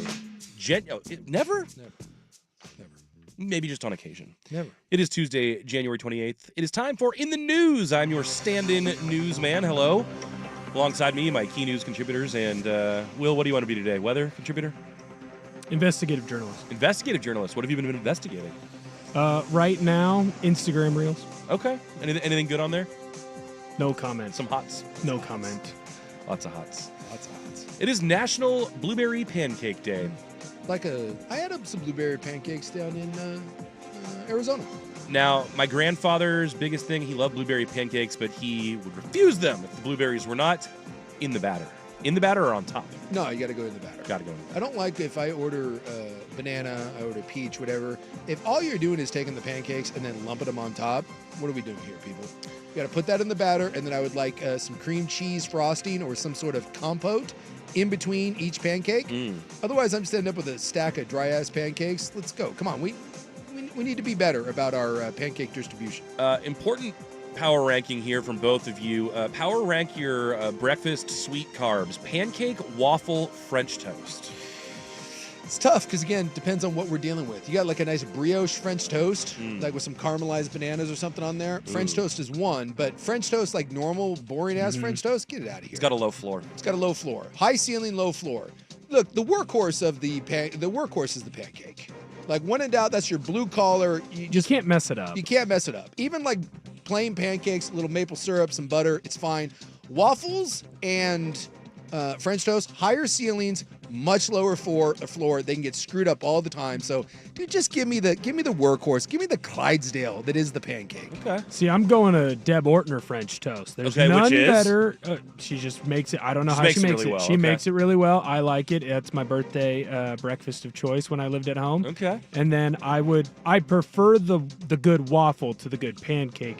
But like Suk said, even I can make a pancake. I can't make mini foods. I can make a pancake. Yeah, harder to execute the waffle or a good French toast, definitely. And I do think that really with all of them, enough syrup and butter can help get you there. Sure. But yeah, I think that's pretty astute analysis from both of you. La Provence has a delightful French toast. See, I'm anti-syrup actually. Are you? Yeah, Do you put do you put anything on there? You go raw dogging it? What are we doing? peanut butter usually. Oh. Get a little bit of extra protein. But yeah, I don't like being sticky. Okay. Speaking of peanut butter, a little hack if you are parents, you want a little sweetness in your pancakes. I like to throw Reese's Pieces in my pancake mix. So you make them little pockets of peanut butter in there. Could never go wrong with the Reese's Pieces. It is also National Kazoo Day, and that just leads me to ask the question, is the kazoo the worst instrument? There might be something worse, but I can't really. It doesn't have a lot of range. It's certainly not featured in anything. Is it really an instrument, though? It's like a little kid's I think it's a like toy. fair toy. Yeah. The electric triangle perhaps might be worse. Triangle serves a purpose. No one, I mean, anything the kazoo can do, the harmonica can do better. You know, maybe the recorder. So then isn't it the early version then of the harmonica?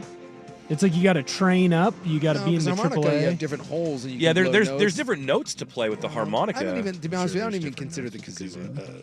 That's not even an instrument. That's weird. That's out of there. So we definitely don't need a national day. No, then. we don't need a kazoo day. No, and it's also National Data Privacy Day, and that is significant today because the Oregon Department of Justice has introduced a new toolkit to help families protect their online information in celebration of that Data Privacy Day. So this new initiative aims to educate Oregonians about their rights under the Oregon Consumer Privacy Act, which took effect last July. Okay. And it says they're also going to empower individuals and families to manage their personal data, including their home addresses, browsing histories, health information. A recent survey by the DOJ revealed that the children's privacy was the top concern for Oregonians, and that this toolkit is going to help get them there. It offers guidance on monitoring, managing, and restricting the collection of children's information. I'm going to make a bold statement here. You don't want the government managing that? No, well, first off, the government can manage nothing effectively. That's what worries me about this. Like, oh yeah, you're going to protect me. I mean, one thing that the government does that's efficient and that actually like protects you in a timely manner. But the other one too, can we just all understand at this point that all of your data has been stolen? It is. Like, there's just. I probably get 2 notifications a week that my password has appeared in a data leak somewhere and asked me if I want to change it, and I always say no. I don't want my info stolen. No. I don't want credit card fraud. I don't want to have a mortgage taken out of my name. But this idea that somehow I'm doing a bunch of stuff to prevent that, again, I have one of those credit monitoring things because my my stuff's been part of like a Target leak or whatever. Yeah. And they provide you like 2 free years of service. And my credit card's really good when someone steals it, and they give you the fraud alert. It's pretty good about that. And outside of that, I don't know what you want me to do. Like literally anytime you go on the internet, anytime you walk anywhere with your phone, they're tracking you. So unless you're all Ron Swanson and you're just going to live off the grid, my man, they have all your information. TikTok has it, Instagram had it, Facebook has it, your phone's listening to you. There's literally a camera watching you every second of every day. It's gone. Your privacy, it doesn't exist anymore. It's just, so stop stressing about it. Well, the Oregon DOJ is saying not so fast, my friend. It's all gone. It is. But Attorney General Dan Rayfield said, we want to make sure that everyone in Oregon knows they have privacy rights. This law allows parents and teens to request that a website delete information about a child or about themselves. That way they can reduce the risk of being exploited by advertisers or data brokers. So I guess this toolkit gives you the ability to go back to websites where your information has appeared and say, get rid of it, which Sure. I guess that's and cool. by the way, 6 months later, you're going to go back to that website and it's going to be there again because you're going to keep going back to the website. Literally, TikTok is like, we're taking all of your stuff and mining it, and an entire country was like, I don't care, I want my TikTok. Yeah, that's right. Yay, Gen Z. Yeah. Oh, we're gonna get to your Gen Z people That's later. right. Last week they couldn't screw in a light bulb. This week they can't cook themselves breakfast. So Well, I can't do that. I can't do one of those things. I'll let you figure out which one it is. if you say light bulb, I'm gonna come over there and hit you. I can screw in a light bulb. I It would ain't hope that so. hard. Just righty-tighty, lefty-loosey. Oh, let's see here. What else do we have in the news? Is downtown Portland back? What say you, Sook? I mean, back. I always get accused of being too positive about Portland. I love the city. All three of us do on this show. It's where I hang out. I'm pro down there all Portland. the time. It's where I spend most of my evenings, or if I'm out, it's almost always out in Portland. And I always get the, oh, it must be nice. You're a big guy. You wander around. I get it. There's bad parts to the city. I swear to God, for the last year and a half, you're fine being down there. Be a little smart. Avoid it. Now, is it back as far as businesses and people going down there? I don't know if it's back, but it's better than it's been since the pandemic. I see more and more signs every time I'm out and about. Crowds are bigger, bars are bigger. I see new restaurants opening. I see bars now being open 7 days a week as opposed to the 3 or 4. I see more foot traffic late at night. The hots are out again. I see the young hots roaming around They were down never there. gone. I see creepy dudes out hitting on the young hots. I think we're coming back. Both of those things were never gone. I never understood it because, like, when I was in college up in Ellensburg, I thought that this was like a wasteland. Like, we had gotten to, some sort of post-apocalyptic version of Portland. And then I've been back for 3 years. Even back in the air quotes bad times, I never felt scared in Portland. I am No, also you're not bigger. scared, but there I'm are also times. bigger. I've left the Broadway shows in Portland before, and those get out at like 10:30, and I can't find a bar. Like, there was a time, we'd go to like on a Thursday night or a Wednesday night to see a Broadway show, and you'd get out and you couldn't find a bar. There's nowhere to go. And you're Yeah. like, are you kidding me? Like, you're looking for a bar that's open past 11 o'clock, and that was a thing. And now, we're like I said, we're bouncing back. So I'm saying yes. we're back. Well, your assessment is pretty much spot on. The answer to that is, well, kind of. Portland saw an increase in foot traffic 3% year over year, so only a little bit more, but they saw 40 new businesses added downtown, and they saw a number of new Portland events brought downtown that brought more people out. So the short answer is yes, it's becoming much more palpable for people to hang out, and the numbers are slowly starting to uptick. There you go. And if you've been out and about, you've seen it. We're bouncing back. And like some of the homeless stuff is even getting better. It's not perfect, but no city is ever going to be perfect. And I hate when people that never spend any time in downtown Portland rip on downtown Portland. They sit there and they trash it, and they're like, oh, it's a hellscape, and blah blah blah. Like, we had a rock got thrown through our window right around Christmas time. And that sucked. And then people were like, "Oh, that's why I'll That's never what go you into." get living around And Portland. you're like, dude, it happens. When you're in a city, sometimes bad things happen. That doesn't mean that crime is out of control and that you're going to get murdered. It meant we left a gym bag on the front seat of our car and someone threw a rock through it and took it. So I've done that before. it happens. Not the breaking of, but I mean, the stealing of. it yeah. sucks, but it's not like, oh, so, well, I can't go into Portland. Come on down, people. There's lots of great places in downtown. We've got new nonstop flights from PDX, the most romantic restaurant in Portland, and a snowmobile lawsuit. It's all coming up next. In the news, Primetime, 1080 The Fan. This is the Fan's window into sports. A view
hour, a little Hot 5 at 5, and then our baseball bratwurst.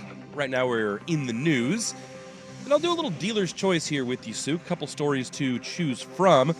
We can do the snowmobile lawsuit, the most romantic restaurant in Portland, or new nonstop flights from PDX. What tickles your fancy? Well, I need the most romantic, so Okay. I know where to, where I know where to go. And let's go with nonstop, because also I want to know where to go. We can have a romantic dinner, and I can woo someone in case my lady decides that I'm terrible, and then we can go somewhere.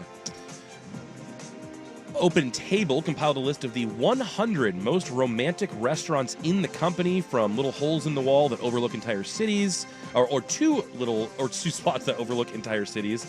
The number one most romantic spot in Portland is somewhere that you have been. Any guesses? I'm trying to think of what's the most romantic place I've been. Again, besides I Jerry's would- Tavern, Dixie's. which I love. I wouldn't think this when I Kells. hear of this place, but I've heard the ambiance is quite nice. Con? It's not Con. It is Ringside Steakhouse. Oh, all right. Well, So that is. I haven't been, but would you describe it as romantic? Or I can could- it be? Well, Ringside is my steakhouse of choice. I've been going to Ringside for years. I go there every year for my birthday. And what makes it good in your opinion? And I can see where 'Cause it's I haven't been yet. I've and I heard can great see things. where it's romantic. Well, first off, you got Portland has a lot of different takes on steakhouses. What I love about Ringside is you walk in and it has the steakhouse ambience. Lights are low, got the fireplace going, right? There's always some Frank or some Dean playing, kind of soft and low in the back, and it's intimate. A lot of the booths and tables are kind of tucked away, and there is something about kind of the warm fireplace. What says romance better than Frank? And it does feel like when you're there, even though there are people that aren't necessarily dressed up, there is just something about it that when you walk in there, it does feel like you should be on a date. Like if you take a lady there, I will say this: if you're looking for a place, if you're wondering if the gal you're with is like you want to impress, you cannot go wrong with Ringhouse. Okay. Or excuse me, not Ringhouse. Ringside. Ringside. And then there were two places in Washington, or actually one place in Washington that made the list, the Pink Door in Seattle. Not familiar with it. No, never been to It's the. right next to the red one. See what you did there. Very nice, Will. I got you. And then let's talk flights, shall we? Yeah, where are we going to? So Our flights out of PDX suck. not great. Although it's a- recently they've opened up nonstop to New Orleans, which Yeah, is New wonderful. I think they go to I- Nashville, right? Do they go to Nashville I straight? think they go to Nashville straight. Okay. Actually, they do, because They did I at one point. left from Nashville. I left from Portland to Nashville for my bachelor party. And international flights also stink because they go nowhere. They do. That, in this article, says that's going to be getting better because of their merger with Hawaiian. They're going to use some of their broader planes to do more nonstop routes from Portland and Seattle to Asia. So there's going to be, I think they're adding, well, I'll get to that one in a second. The domestic flights first. It's Alaska that is bolstering a lot of their routes as they're a Northwest hub, as we know. It's going to include, it says last year they introduced new routes to Atlanta, Nashville, and New Orleans. And then this year, going to continue with Fairbanks, Alaska, nonstop flights to Houston. Let me just state for the record: have you been to Fairbanks, Alaska? You don't need to go to Fairbanks. They have they have a horrible college. You don't. Nonstop, Nanook. The Nanooks. The what did you call them? Nanooks. Nanooks? I don't know. Nanooks. There you go. Nanook. That was adorable. Will. Hey, whatever. They're a GNAC rival. I hate them. Nice. Good for you. There is no reason to go to Fairbanks. There's just saying. They're going to add a third daily flight to Redmond for those people who like going to Bend. They're going to add more flights to Eugene and Medford, and they're going to open a nonstop route to Houston. They Also, are. let me state for the record: Not no impressed reason so to far. go to Houston. Houston sucks. Houston's supposed to be a really. Isn't it a good hub for the South? And also, I think they now have a booming food culture. It's big, I think. It's Really big. It's like the fourth such biggest a city in the crappy, country. sprawling concrete jungle. If you've ever thought to yourself, "Hey, what would a strip mall look like if we just made it into an entire city?" I give you Houston. And as I mentioned, the Alaska Airlines' recent acquisition of Hawaiian Airlines develops more international routes. They'll be opening up, 12 more international destinations by 2030, including Seattle to Tokyo and Seattle to Seoul direct. Okay, so once again, let me point out that's not Portland. No, I have to go to Seattle first, which is what I have to do now to go anywhere. If you want to fly anywhere international, you have to fly to Seattle, Well, I Vancouver, gave you Portland to Fairbanks, or damn it. San Francisco. The only thing you gave me in there is Portland to Fairbanks. And or Portland, Houston, Houston. which I might rather go to Fairbanks. At least I can see a polar And bear. an extra flight to Redmond. That was It's a little underwhelming, isn't That it? was There's a lot of disappointing. complaining coming over there. Be I was happy. hoping we would have something direct. I thought maybe you'd give me something to like Spain. You want something direct? Like How about Portugal? a direct shot to your legs from a snowmobile? That would hurt. Yeah, it would hurt a lot. And that's why Theodore S. Plowden Wardlaw of Portland is suing Mount Hood Meadows Ski Resort for $6.225 million. Did he lose a leg? Because I feel like if you're getting $6 million, you should lose a leg. The lawsuit states that Mr. Wardlaw suffered several injuries, including open fractures to his right leg and multiple broken ribs, as well as other injuries. That sucks. Lawsuit claims that the resort is vicariously liable for the negligent acts and omissions of the snowmobile operator. He was teaching a ski class, and a snowmobile sped through at a high rate of speed, hit him, and didn't stop, just kept going. So wait, they so- mentioned... Yeah, go ahead. So I just want to be clear. Someone rented a snowmobile, which I've done many times. It's lots of fun. And then ran this dude over, and now he's suing the resort. I think the Hit and person run. on the snowmobile was from the resort. I think it was a resort staffer. Okay, that It's makes the that lawsuit makes a states the little more operator sense. of the snowmobile was an employee of Mount Hood Meadows. Okay. Did not check on Mr. Wardlaw directly, but the operator and other witnesses promptly notified Ski Patrol that there had been a collision and that a skier had been injured. When My they put a man- speed bump on the freeway. My man just plowed over a dude on a snowmobile. He was just and like kept cutting going? through somewhere, and then he just kept on rolling. And this dude, when they say open fractures, I assume they mean bone sticking out of leg. That would be my assumption. Now, I did say that I thought you had to lose a leg for $6.5 million. I still feel like I feel like the leg should be gone, one of them. But Maybe you just settle for 2 or 3 mil. open fracture, I'll give you like 3. Yeah. I don't know if I'm going to give you 6 for open fractures, but you're getting a couple mil for that. Something tells me Mr. Wardlaw is going to be seeing some of this money. Good Lord, how do you not stop? How do you just? Well, you just keep your foot on the gas. Well, it's not. There's no foot gas. Oh, is it? What is it like? Hand thing? gas? You never snow machined, have you? No, I Ever don't heard of have your Soulja- vest. Ever heard of well. Soldier Boy? Crank that? That might be I that might have be heard in your crank realm. that, Yeah. It's either most of them now are actually thumb throttles on Oh. the snowmobiles. Oh. So like some of them like you still have the old school like a motorcycle. Most of them now it's a thumb thing that you hold down. So I like a good snow machine. By the way, it's way scarier than you think, and it's harder to control, and you dump it a lot. I've never ran anyone over. I've tipped one many a time, but How does it compare to jet skis? I've never ridden a snowmobile, only jet skis. Yeah, the wave runner is easier because like again, you can't really. It's hard to tip a wave runner. It just unless you're like a jackass and you're running into big waves. I'm telling you, the first time you go snow machining, or we call it snow machining. The first time you do, I promise you will dump your machine half a dozen times. You'll be like, oh man, this is awesome, and then you're just like, wait, and you just find yourself in a snowbank. You're like, or a tree well. Yeah, it's. You get on there and you think you're going to be like either going to be Smokey and the Bandit. Now you're going to end up tipped a bunch, but it's fun. Well, I think we've done enough damage here for one day. In the news, brought to you by The Advocates. If you've been injured or hurt, you don't need a lawyer, you need an advocate. You can visit them at advocateslaw.com. The Hot 5 at 5 is coming up next, then our baseball bratwurst on 1080 The Fan. The forecast calls for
Now, from the Fan Sports Desk, a Sports Center update on 1080 The Fan. First on The Fan, you have a couple games going right now in the association. The Lakers and 76ers are tied at 25 at the end of the first quarter. That game is over on TNT. That game's being played in Philadelphia. The other game going on right now in Atlanta, Rockets taking on the Hawks. The Hawks are up 27-22. That game also just got to the end of the first quarter. Later on today, your Blazers are taking on the Milwaukee Bucks in the Moda Center. DeAndre Ayton has been upgraded to questionable. He's still dealing with a knee sprain. Not sure if he's going to be able to give it a go. Bucks are favored by 5.5. Tip-off at 7. More sports scores and stories in 30 minutes. I'm Will Ortner at the Fan Sports Desk. Listen live or on demand on the Odyssey app, the Fan's desktop player, or tell your smart speaker to play 1080 The Fan. Slam Dunk in Vegas is our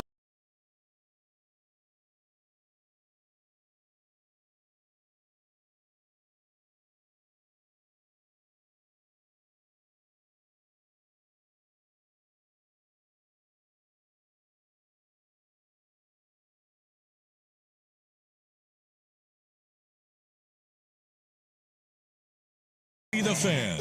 We expect the best. We're not afraid to break someone. Do you hear me? Primetime is your source for the best in local, regional, and national sports. Go ahead and clap.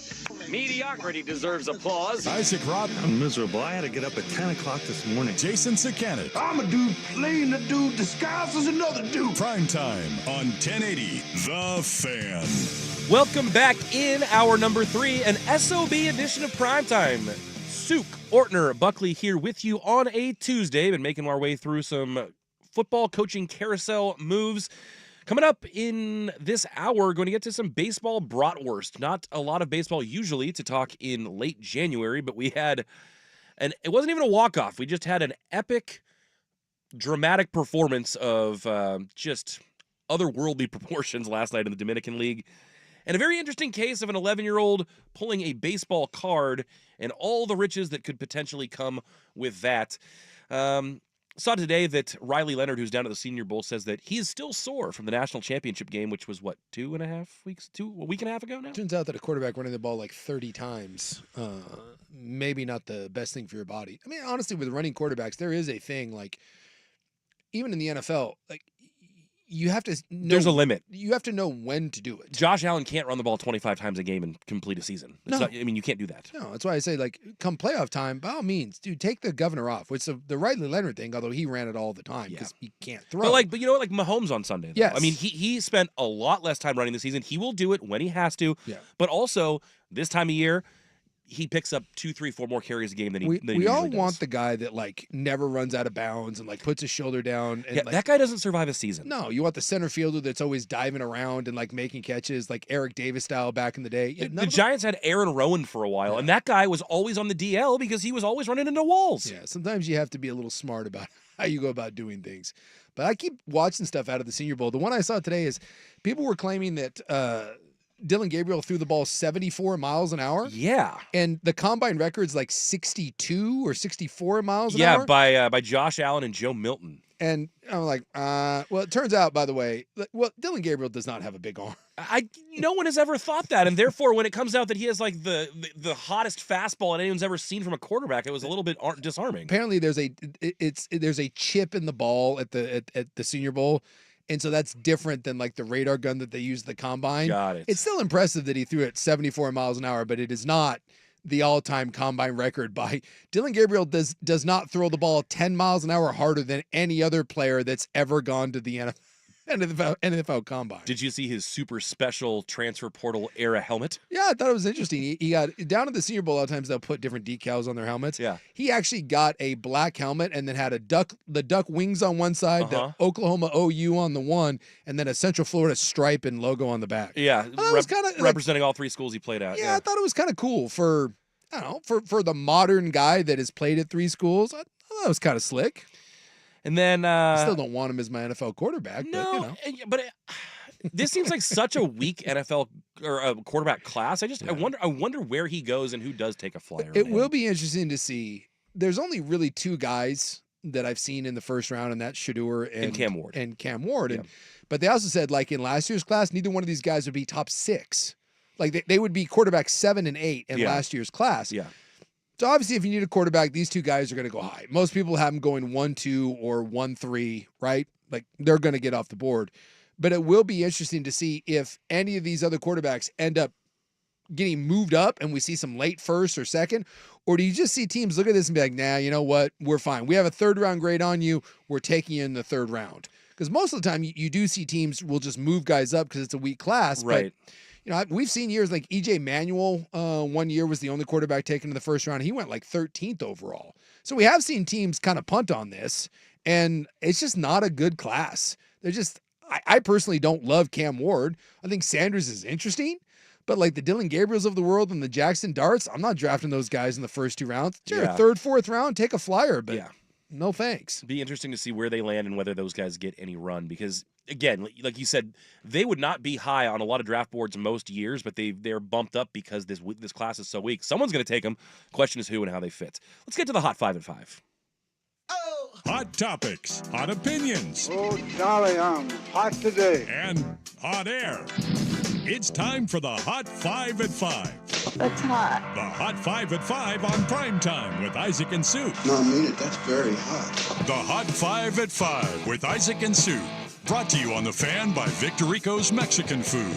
Discover Victorico's new savory menu items. Order in-store, online, or get it delivered straight to your door at victoricos.com.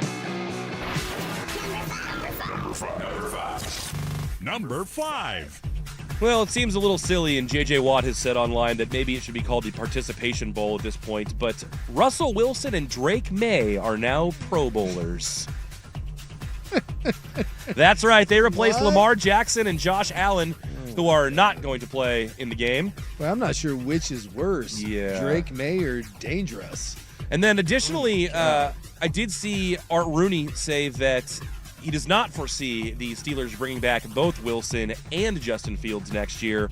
So who goes where? Who sticks around? I mean, Russ did not finish the season very strong for them. I would assume it's Fields. Like, if it's Russell Wilson, and by the way, Russ is not terrible, but you know what your ceiling is with Russell Wilson, and it's going nowhere. So if you're Pittsburgh, don't you have to roll the dice with the younger, more athletic?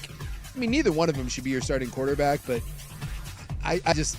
It has to be Fields. I can't imagine it's bringing back Russell Wilson and trying to do another 10-win season where you get humbled in Number 4 in the playoffs. Maybe Dylan Gabriel. No, just kidding. Hey, better than what you got. If Pittsburgh needs to take a swing. More coaching carousel news. We've mentioned today that there's still just one vacancy available. It's the job that nobody seems to want, the New Orleans Saints. Cliff Kingsbury has opted out of pursuing that job now, so he didn't want it either. And we talked about this. It's a bad job. And now it sounds like Kellen Moore, the Eagles OC, may be a favorite. Of course, he's still coaching in the playoffs, but now with every other job full, they can afford to wait, I guess. All you need to know is that Joe Brady, who cut his teeth in New Orleans, right, who's familiar with that organization, there's only 32 of these jobs that pay a lot of money. Joe Brady decided to come back and be the OC. Cliff Kingsbury decided to come back and be the OC as opposed to taking that job because at the end of the day, and it's, by the way, it's not a horrible defense, but you have a crappy quarterback that makes a lot of money, you have salary cap hell, and you have an organization that really has no sense top to bottom on how to build a roster. It's a bad job. And the fact that 2 OCs, including one that cut his teeth there, don't want the job, it's all you need to know about how bad that New Orleans job is. Well, Scoot Henderson, Sook, is headed to the All-Star game. Hee, Magic Johnson. Not the actual All-Star game, but he will be part of the Castrol. Is that the motor oil? Castrol Rising Stars Challenge. Of course, they're going to do like the 4-team thing, and then Can you be a Rising Star 4 years in a row? Because this is sounds like you can. 4th year. Like, no offense, He's got a COVID year. There it is. Yeah. Hey, Scoot, like it's the only time you're going to the All-Star game, so I'm gonna go to that lake. that's fine. But I feel like you go to 4 Rising Star games. Dude, Should Scoot be turning down the invitation? well, you're a little like Wooderson at this point, man. You graduated from high school a couple years ago, and you keep showing up because the chicks are new. Like You just gotta keep living, it's man. it's a little weird at this point. Livin.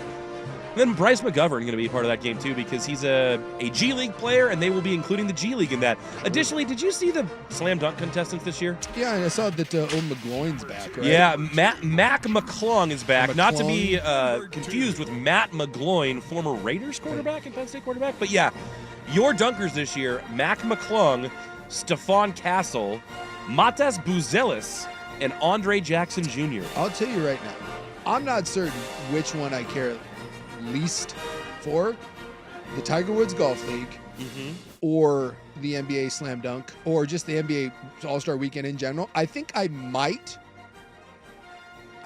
choose to watch the Tiger Woods League as opposed to All-Star Weekend. I would too if it weren't for the thrpoint contest. I still like that, but that's the only redeeming quality of that. Some trade deadline rumors in the NBA.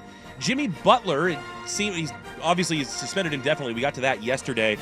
But now it sounds like the asking price is coming down because the team that they really wanted to do deal with was the Phoenix Suns. And apparently no one's willing to take on that abhorrent Bradley Beal contract. And so other teams now in play for Butler. And then today, the big news in the Western Conference was that De'Aaron Fox, the star in Sacramento, now wants out. And the Sacramento Kings are looking at offers for him, even though under previous head coach Mike Brown, they said that he was going to be the centerpiece of the team. So yeah, well, I mean, it sounds like he wants to go to San Antonio, and if they can get him there, De'Aaron Fox and Wemby. Yeah, have him learn from Chris Paul for a little bit, and then scoot over to that role with Wemby. Yeah, I'm intrigued. That'd be pretty nice. And then how about your NBA slate tonight? The Blazers back in action, and they welcome the letter O back into the building. Dame Lillard in town tonight. Yeah, I mean, I guess there's something to that. I mean, when he came back the first time, it was pretty cool, and yeah, he got a nice warm reception. But is every time Dame come back, is it a thing,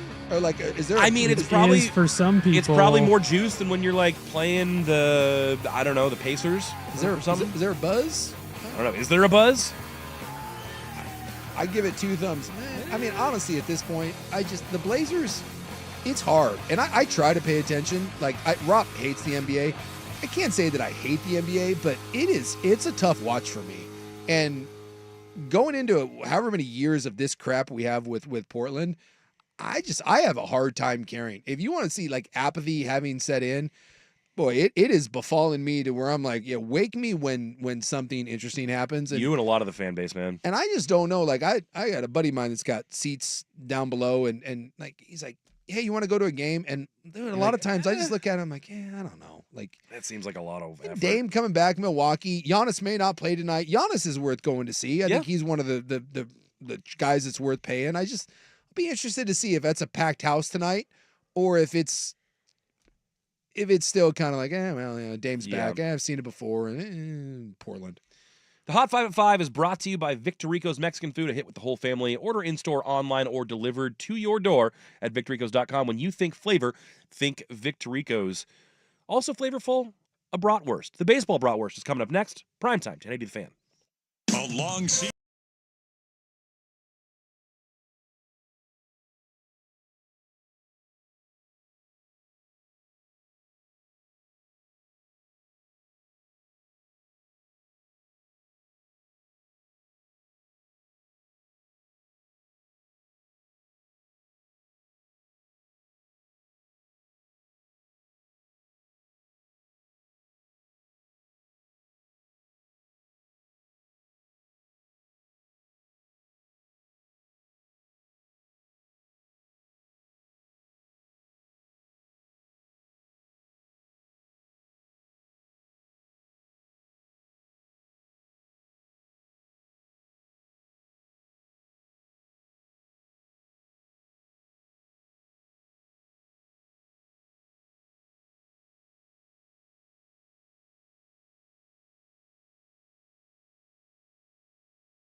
try to play gotcha radio, and you end up looking like an ass clown.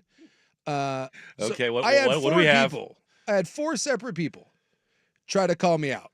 And this is just a synopsis right here. It's got, because I said, like, I have a hard time paying attention to the Blazers, right? Sure. And someone said, we know you're not following the Blazers too closely. You said it's Scoot's 4th year. No. What I said was this is Scoot's 4th time in the Rising Stars game. Which is true. Scoot played 2 years in the G League Ignite, at which point he played in the Rising Stars game. This is his 2nd, not 3rd year, as one guy stated. This is his 2nd year with the Portland Trail Blazers and would be his 2nd time playing in the Rising Stars game, which would make him now a 4-time participant in the Rising Stars game. So to the gotcha people out there, let me just say, suck it. Ha ha. I love it when people get crowned up and are like, I caught you. No, you didn't. Another important thing from our text line. Guys, I just had an oopsie. Pretty sure I just sharted on my commute home. I'm stuck in traffic. Let's make this show hilarious. You know what, listener? We will try for you. I am sorry, because that's a terrible feeling. You're in traffic. There's nothing you can do. You can't take care of it. You just got to sit there and wait till you get home. And you'll check when you get home. See how bad it is. Is that a thing that's happening fairly frequently? Because I feel like it happens a lot, and it doesn't really happen to me. No, it happens. Is that like an age thing? Like, when does the governor go there and it's like, I got to be careful on anything I let loose? I'm with you, Will. I have had it happen to me, but only once, and I was in Las Vegas after just imbibing way too much over like 3 days, and it was just a fart gone rogue. But apparently it does happen to some more than others. See, but every time like it's happened to me, it's like, well, I already kind of felt sick, so like here it comes. It's either the prelude or the aftershock to the earthquake. Well, again, if you're someone that like, there's a lot of people now with food allergies, lactose intolerant. I mean, you suck it up and deal with it anyways. Everyone's addicted to caffeine and nicotine. Look, stuff happens. Does caffeine make you poop? Oh yeah, caffeine makes you poop. A lot of people just ask if caffeine. Caffeine doesn't make me poop, dude. You've never heard of. It's a major reason why a lot of people drink coffee first thing in the morning, because it gets you started like that. Oh yeah, that doesn't happen to me. Really? Iron gut Ortner over there. No, I'm not like I barely drink coffee anyways, but well, if you drank a bunch of coffee, you would like, caffeine gets the whole system going. Yes. But I drink like energy drinks and I drink pre-workouts. Yeah, shocked. That's Will is master of it, everything. Something that happens to everyone doesn't happen to me. That's Will's favorite go-to. No, I'm just asking questions universal. here. Anything that happens to everyone else, what are you talking about? Doesn't happen to me. Will is invincible over there. Will has I'm not invincible. Will I'm has just that saying. 27-year-old. What are you talking about? Doesn't happen to me. I'm asking questions. You're my elder. To be fair, he is trying to asking educate if you himself. poop a lot. I'm just out here asking questions. Doesn't happen to me. Doesn't happen to me. Had 97 shots last night. Nothing happened to me. I'm invincible. Well, that would kill you. 97 shots would kill you. I'm invincible. Well, now the text line is saying that don't trust a fart past 40, as the saying goes. I didn't know that past 40 was part of it. I am not yet 40, but I think you know when or not to trust a fart, I think. Well, I have all kinds of food issues, and I just ignore them anyways. So you just roll the dice.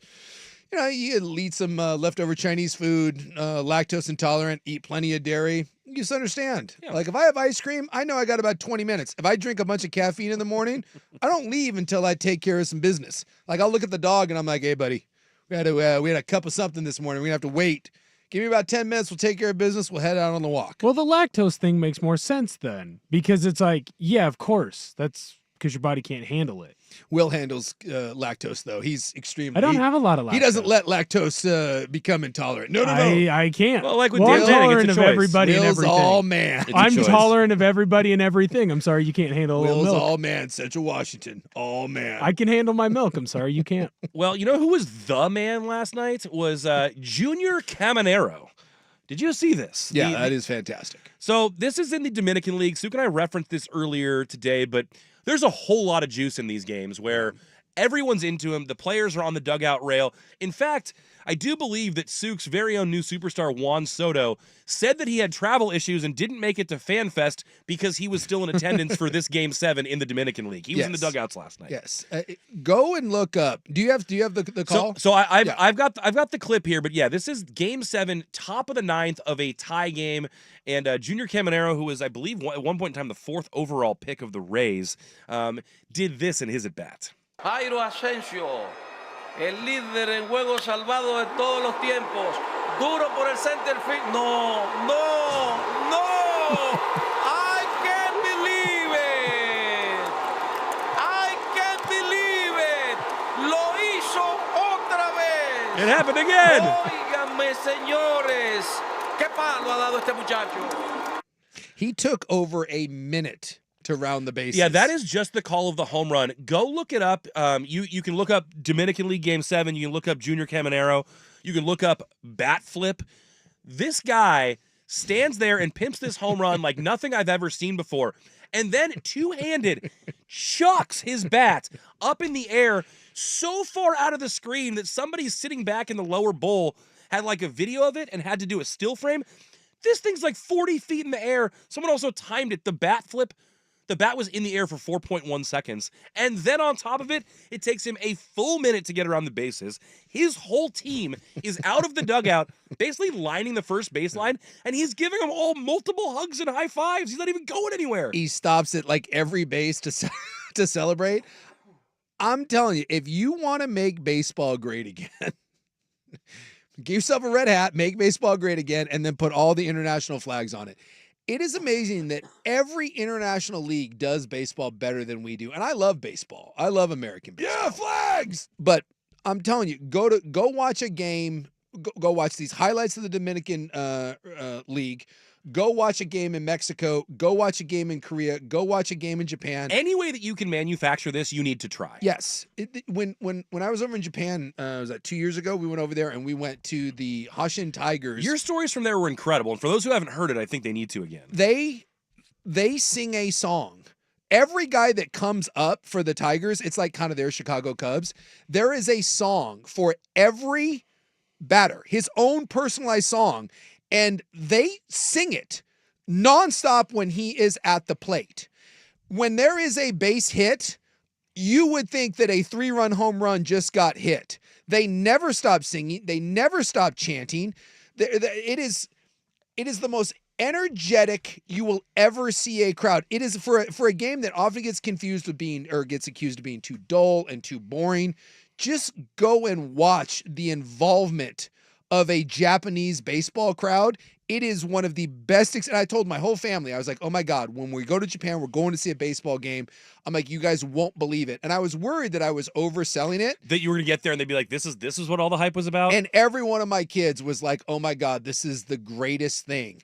And by like the third inning, we all knew the songs because they're very simple, right? Like everyone has noisemakers and it is non-stop excitement. Strikeout, everyone's standing up, freaking out. Base hit, everyone's standing up and streaking out. In between innings, singing songs. It's like a European, that crazy European soccer energy that never ends, but at a baseball game.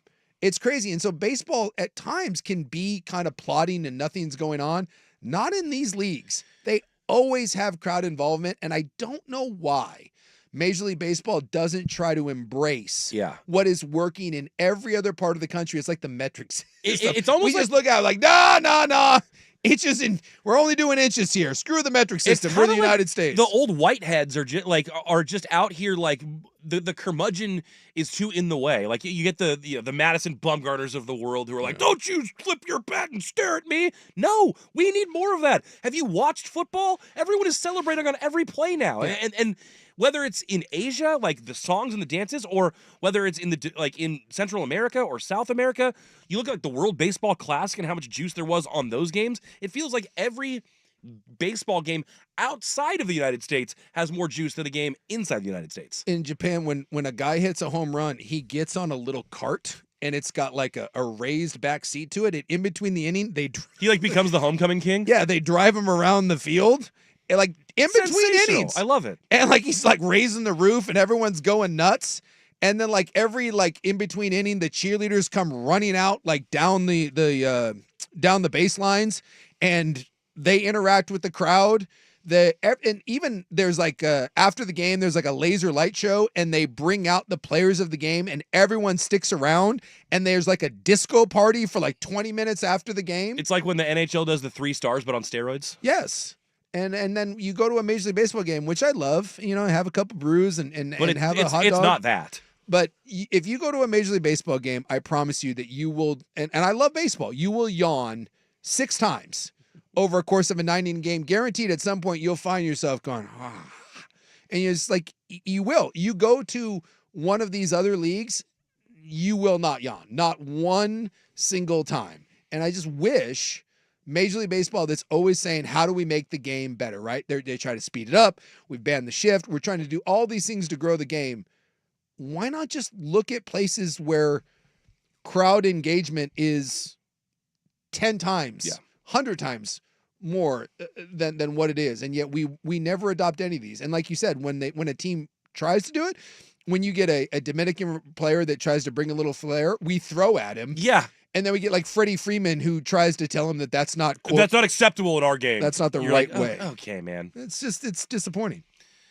Well, let's keep things moving in the baseball bratwurst. What could cause an 11-year-old to pass up on a meeting with Livy Dunn? We'll explain that coming up next. But first, Will has SportsCenter. Now, from the Fan Sports Desk, a SportsCenter update on 1080 The Fan. SportsCenter is brought to you by Crunch Fitness. Memberships as low as $9.99 per month. Find your Crunch time in Portland, Vancouver, and online at crunch.com. First on the Fan, 2 NBA games going on right now. Down in Atlanta, it is halftime already in the Rockets Hawks game. It is 50-49 right now. The Hawks are winning that one. With 1 minute, 32 seconds left to go in the second quarter. Right now, the 76ers are extending their lead on the Lakers. They're up 64-53. They've scored 39 points in the second quarter, raining down a bunch of threes. More sports scores and stories in 30 minutes. I'm Will Ortner at the Fan Sports Desk. Listen live or on demand on the Odyssey app, the Fan's desktop player, or tell your smart speaker to play 1080 The Fan. One number does it all for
Welcome back to Primetime, doing our baseball bratwurst. One texter asking, where does the bratwurst rank in your sausage hierarchy? Bratwurst is pretty high up The there, I brat think. is high. I mean, Hard to beat a good brat. Why would you eat a hot dog when you can eat a bratwurst? I will say, I think that like a good classic hot dog is underrated, like a Nathan's all beef or something like that, like not your Bar S or whatever, but like a really quality all beef hot dog, like a Hebrew National, something like that. You're telling me that I can have a kielbasa? You're telling me that I can have that's just it. You're telling me I can have an Italian sweet hot? Those others do so much more for you. I mean, come on. Yeah. Give me a hot link. It's just, but the brat is, it's on the medal stand. It might be the gold medal. I'm just saying. I think I might go with the kielbasa, but you were splitting hairs here.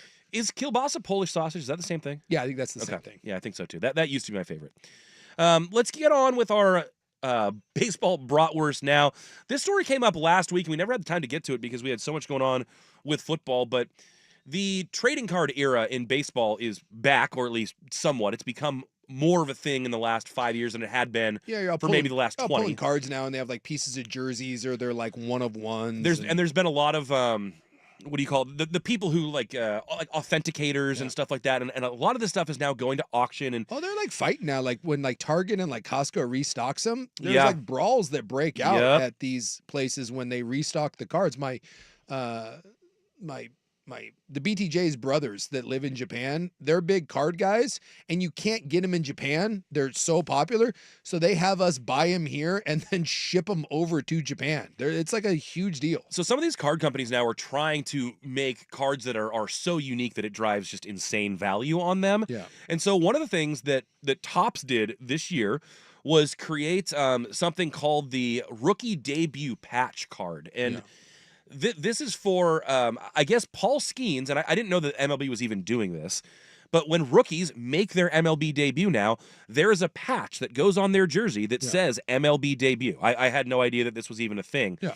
But then they've taken this patch from the day that Skeens made his debut, and they put it on a card with his autograph. So they made a special one-of-one Paul Skeens rookie debut, autographed and the actual patch from his jersey, and put it in a card. Only one person is going to pull this card, and for whatever reason, the Pittsburgh Pirates really want to get, like, they can't just go out and say, like, oh, make us one too, but, like, you also, like, are the team that has Paul Skeens on your team, so you can make whatever memorabilia you want. Yeah. But yet, they're like, we have to have this card. So before this card was pulled, before it was purchased, before anyone knew that they had it in their possession, the Pirates offered this just for that card. Yeah. 2 season tickets behind home plate for the next 30 years. That's crazy. Yeah. A meet and greet with Paul Skeens, 2 Paul Skeens autographed jerseys, a softball game for 30 people at PNC Park with coaching from Pirates alumni, a private tour of Pirates City and Lecom Park, that's got to be where they play, and a Pirates game with Livy Dunn in Paul Skeens' suite. And, quote, more unique experiences. Yes. Yeah, the suite courtesy of Livy. So the Pirates are willing to do all of this to just get that card back to whoever finds it. Well, the person who found it was in Southern California, so they didn't have not that it wasn't exciting for them, and it definitely was, but they decided they're going to take this thing to auction, which is probably the smarter play. Someone did the numbers on, like, just what's the value potentially of those season tickets for 30 years. And somebody came up with, like, around $600,000 or something like that. Yeah. If you were to sell them and all that. So, but apparently this card may be valued in the range of $1.5 million. Really? And I get the value, I guess, is just whatever one person might pay for it, but that's what they think it could fetch at auction. So they said, hey, Pirates, thanks for the offer. We think that's great, but no thank you.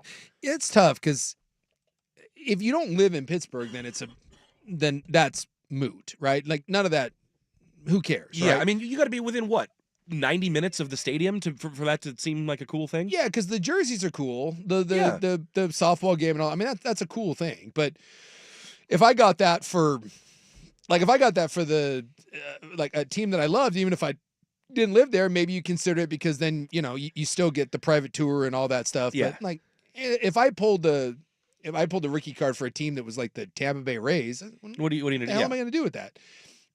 What becomes more interesting if that is in my hometown. Like, if I live in Pittsburgh and I get that, all season tickets, behind home plate, all that stuff is awesome. But 1.5, it all depends on what you think. You have to go ask some sort of card broker, right? What does this get me? Well, and apparently the card brokers are the ones valuing it at 1.5 million right now. Now it hasn't gone to auction yet. We don't know if it'll actually fetch that, but that's what they're projecting. Because if that's going for $1 million, you got to sell it. You got to sell it. Yeah. You just, as cool as all that stuff would be, sell your $1 million card and then just get season tickets somewhere else.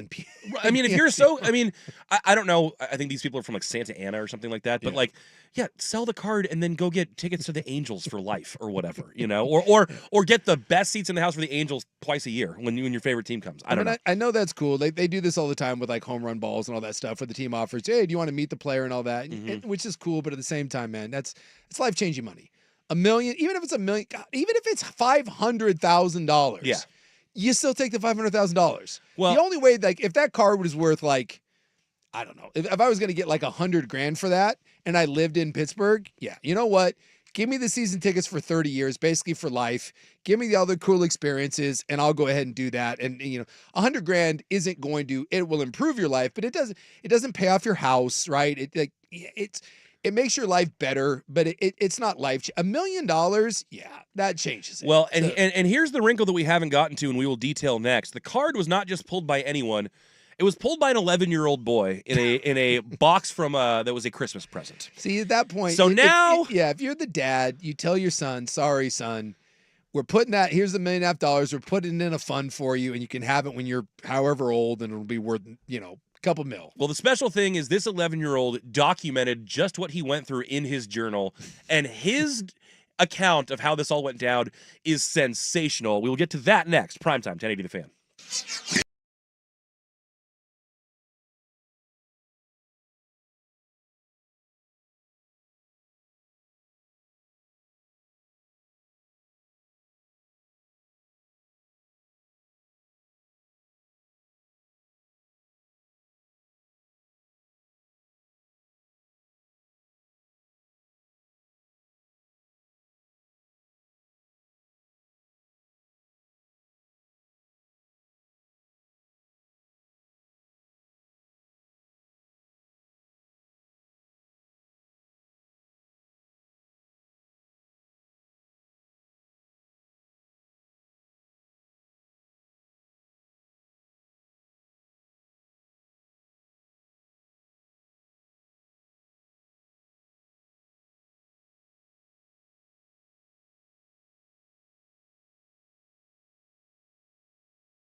Some interesting things to potentially discuss in the club tonight. Man creates spreadsheet of his spurned sexual advances on his wife to prove to her, honey, you are turning me down a lot. Note to self. Are you asking a lot, though? Because that could also be a problem. It seems like the frequency of asking was kind of up there. We'll get to a snapshot of this spreadsheet later. I keep a running thread of things that the BTJ says to me, and I'm stockpiling it. And that's where some of this is good. It's Yeah. like, she said this, and then she did that, so I know that she's full of it. Like I'll get one of these where mine will be like, "Stop hitting me," and she's like, "You deserve it." There you go. Yeah. Or Yeah, like you know I'll say something like, "What about my feelings?" And she'll respond with, "I don't care about your feelings." And I'm like, "That's going in the diary." Yep. Just keeping a running tally. You had a running log of these. I think it was on Thanksgiving of the things that she was shouting at you, Yes. like your opinion doesn't matter and stuff like that. Anytime that happens, I'm like, just gonna go ahead and log. And then she gets mad at me. She wasn't aware of that because I was doing it on Twitter for a while on Thanksgiving, and she wasn't aware. And then I got ratted out by Jason Quick's wife. And then she found out about it, and then of course I got yelled at. Got even worse. I got yelled at some more. Of course. Well, let's get back to the Paul Skeens card story because the 11-year-old who pulled it. Now the parents haven't put his face out there, haven't put his name out there. I would certainly hope not. But they have shared. Well, I don't know. Some parents are weird. They like let's soak up all the fame we can get. They have put out his journal diary. So little 11-year-old, let's call him No 11-year-old journals. As a teacher, none of them do. What are you calling this BS, Will? Yeah. So whose 11-year-old handwriting does this look like? Who's journaling? The dad's, because he didn't have like a calligraphy Well, class. before you crap all over this story, why don't you just hear what the entry had to say? It says it was November 13th, 2024, and Topps had released the 2024 Chrome update, which was $200 a box, which was a lot considering the players and rookies, but it was fair, says the young kid. Okay. I started begging my mom for it for Christmas. Dad was at work and my mom was leaving soon. Me and my mom left for school, and I knew people would raise the prices, so I went into full beg mode. My mom said she would get it, a victory, but her work was so busy that she forgot to get it. When my parents got home, I was super sad, but they said the prices would drop at Black Friday. Fast forward to Black Friday, all caps now, the prices did not drop. Infinite rage. One sec. So now the box was like $350. They said that I would have to get something else for Christmas. I said, okay, but they could tell that I was sad. Very, very sad.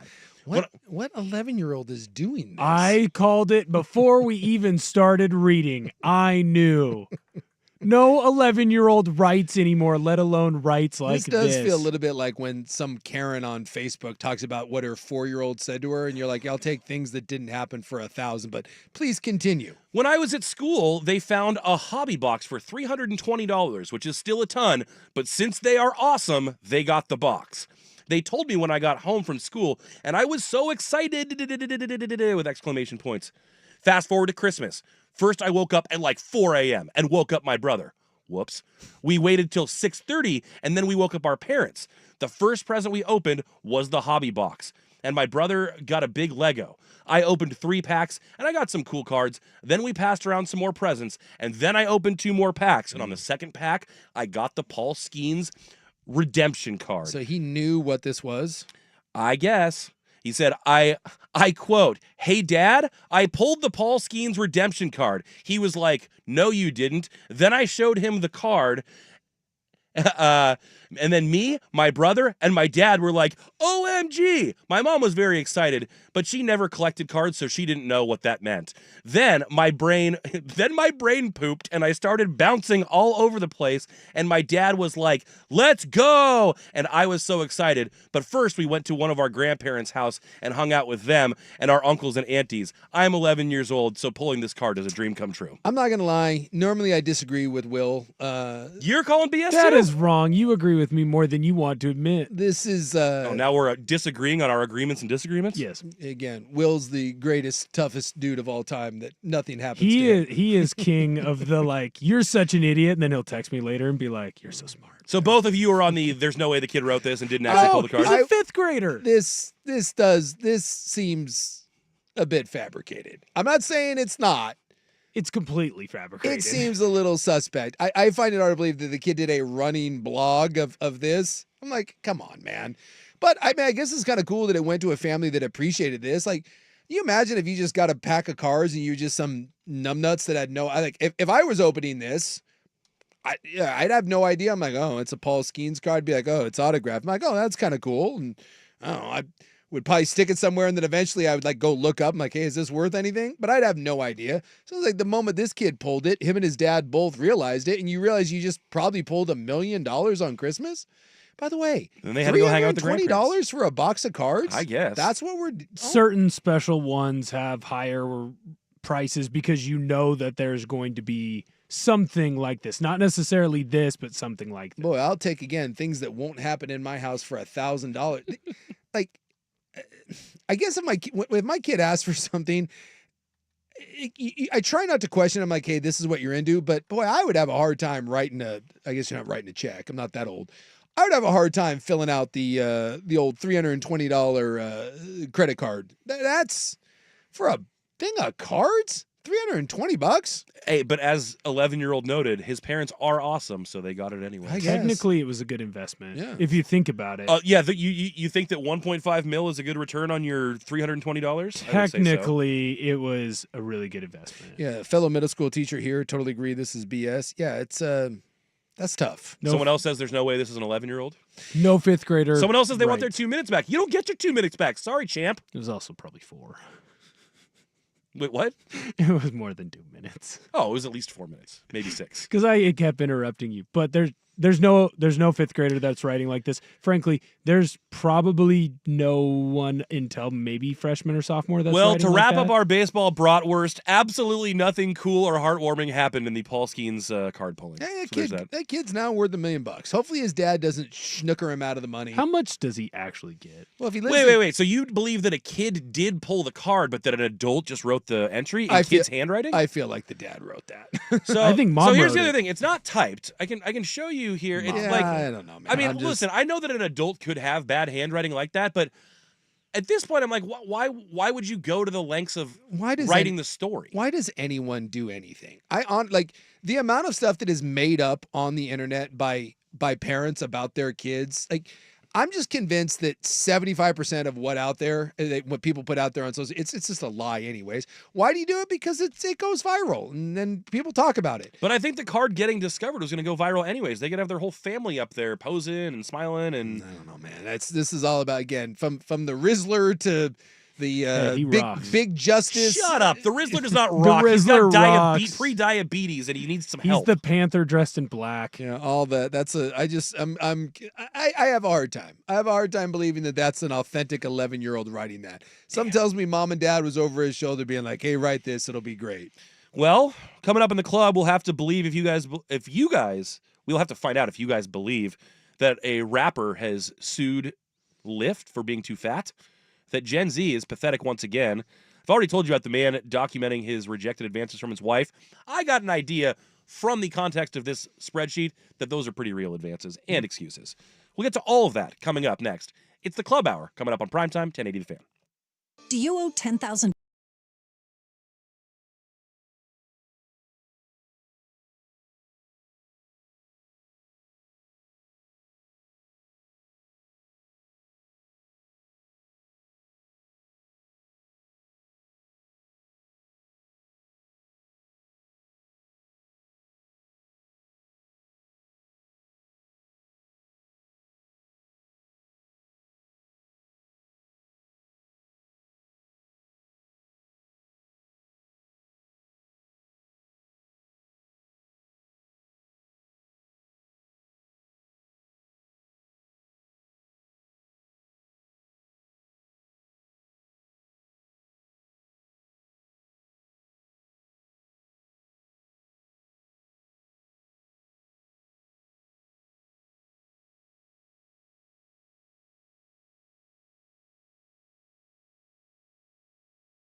Now, from the Fan Sports Desk, a Sports Center update on 1080 The Fan. First on The Fan, right now a couple games going on in the NBA. We're halfway through the third quarter in Philadelphia. The 76ers are up 80-67 on the Lakers, led behind a 48-point second quarter. That's what got the 76ers their lead. Halfway through in the third quarter as well in Atlanta right now, the Rockets are up by a point on the Hawks at 60-59. That one keeps going back and forth. Alperen Sengun, he just hit his 2 free throws from the free throw line. Your Portland Trailblazers are back in action tonight at 7 p.m. DeAndre Ayton is in the starting lineup. He is going to play after missing a couple games with a knee sprain. Bucks are favored by 5.5. Tip-off for that one at 7. More sports scores and stories in 30 minutes. I'm Will Ortner at the Fan Sports Desk. Listen live or on demand on the Odyssey app, the Fan's desktop player, or tell your smart speaker to play 1080 The Fan. Jump back to earlier parts of your favorite fan show.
That you freaking bitch! Because this bitch is behind maintenance. Well, you know Rob's gone when we get the extreme bitch montages. I'm gonna kick your ass, you little bitch. Yeah, that's right. Somebody on the, let's see, was it? I don't know if it was YouTube or if it was the text line, basically saying we just need another segment of Rob stories. Yeah. The Rob behind the scenes, Rob unedited. Yeah. What else do we have about Rob? Oh my God, if you missed the beginning of the show, go back and listen. We were telling some famous Rob, like office stories, like yeah, just like Rob's general interaction in meetings, in his aloofness, if you will. Yeah. Some how some corporate-ish meetings went that Rob didn't take kindly to. Someone on here said too that like Suk's nihilism is a lot sometimes. Anytime I hear a story that's like heartwarming or like overly dramatic, Bullsh. I always just am skeptical of it. Because I honestly feel like anytime someone puts out a story, and believe me, I know people that are like this, that when a story happens, they call the news themselves. Believe me, I know people like this. They do something, and then they're like, they literally call news agencies and are like, hey, are you interested in covering this story? Because we'd love to talk about what we did. Did you see? Because I feel like now going viral is like all anyone wants to do. All anyone wants to do anymore is like put something on Instagram where they get likes. It's why, like I said, it's why moms, you see it all the time. Moms go on like Instagram and Facebook and they're like, you won't believe what my child said. And it's like my 3-year-old. And it's like this super long, drawn out, like very astute, like a real thought-provoking thing. And you're like, oh my God, Karen. Mommy, why are there wars? Yeah. And you're like, okay. Yeah, your kid didn't say that. So please shut up. And people are like, why do they do it? So that people think that your kid is smart and interesting and that you have this interesting life. So you think the parents of the card-pulling kid just wanted them to seem like they've raised a really nice young little Johnny? I just asked, I don't know, but I question most stories that, quote, go viral. And I was just thinking this. I saw this the other day. Did you see that a cop staged his own shooting for sympathy and fame? No, I did not. An officer of the law shot himself, concocted the story so that he could be a sympathetic figure. We had was it Jesse Smollett guy? Smollett, yeah. Smollett. He committed a hate crime against himself. Hired people. Hired people. Hired Two black guys, by the way. Hired two black guys, like Nigerian brothers. In MAGA hats. And then said that they like threw like milk at him and put a noose around his neck and said he was assaulted. Why would anyone do that? Some people like, whoa, I can't believe you're so skeptical. At this point, why wouldn't you be skeptical? That's what I'm saying. If anytime there is a story, I do the Aldo Rain. If it seems too good to be true, it probably isn't. And so yes, maybe that 11-year-old did write that. And if that's the case, kudos to that kid for having a really cool journal story. Whenever you see someone like, the waitress, like you get a lot of those now where the tip story, either the person left them an enormous tip or they said something really insulting and racist, right? Like, I don't leave tips for, Black Lives Matter or whatever. And then it turns out that person, was made up. The person made it up, and then they end up like going and doing like a GoFundMe sort of thing. I just feel like in this day and age, there is no greater currency for a lot of people than going viral. And they will do anything, including lying about anything, just to go viral. Even if there's no financial gain in it, it's the matter of just No, man, the dopamine hits for those likes. Yes. You ever met someone that is addicted to likes? It's really a surreal thing. I've seen like my stepsisters go through this. Like my younger stepsister, not as much, but the first one, when she was going through like middle school and then high school with Facebook and Instagram, it's like the only thing you care about. But at least with kids, I can somewhat understand it.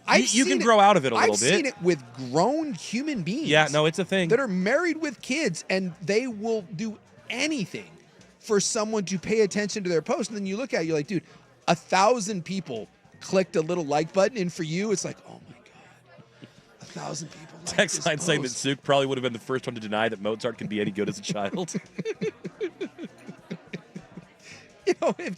But like when you see a child prodigy like that, you're like amazing. But if I saw someone that was like, my kid is the most amazing, talented musician, I'd be like, all right, I'm going to need to see this kid's play. That'd be like... It's like Earl Woods being like, my kid's going to be the next greatest golfer ever. And they're like, all right, fine, put him on Carson. Let's see what he does. And he's like, awesome. Yeah, someone's saying the saying is it probably is right. If it seems too good to be true, it probably is. It probably is. Yeah. This is the story. A former New York State trooper who claimed he had been shot on Long Island highway by an unknown gunman setting off a multi-state manhunt actually shot himself and took the gun to his home. A prosecutor said Monday. This just happened like a day ago. Thomas Messia and his parents surrendered Monday to state police on Long Island, according to an agency spokesman. Mancia here, 27, was charged with tampering with evidence, false reporting of a crime, and official misconduct. Okay, it's one thing to write your kid's journal entry. It's another to shoot yourself or to, like, pretend that you've been shot at. Wait, so did he actually get shot or just shot at? No, he shot himself. Oh, my God. Yeah, it said in a news conference, he staged the October 30th shooting hours before he reported being shot. He dropped a .22 caliber shell casing over the shoulder. He dropped .22 caliber shell casings on the shoulder of Southern State Parkway in West Hampstead, and later drove to Hampstead Lake Park, where he shot himself in the leg. He then brought the gun to his home. He shared with his parents, drove back to the Parkway to report that he had been shot. His claim set off a multi-state manhunt involving law enforcement from New York, New Jersey, and Delaware.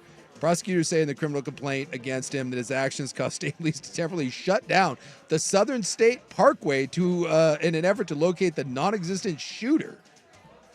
He said he approached what he believed to be a stranded motorist, and that as he did so, he was shot in the dark by a dark-skinned male in a black sedan, possibly a Dodge Charger, with temporary New Jersey state plates. What in the actual They conducted an extensive video canvassing. This is why I said everything's on tape now. Well, and that's just it. The other thing, too, is, like, gunshot wounds, they can tell if it's close range or far away. Like, if you put that to your own leg and shot, they'll know. They said they did an extensive video casing to try to find the vehicle that he claimed the assailant was driving but could not locate it. 9 shell casings were found at the scene, but no projectiles were recovered.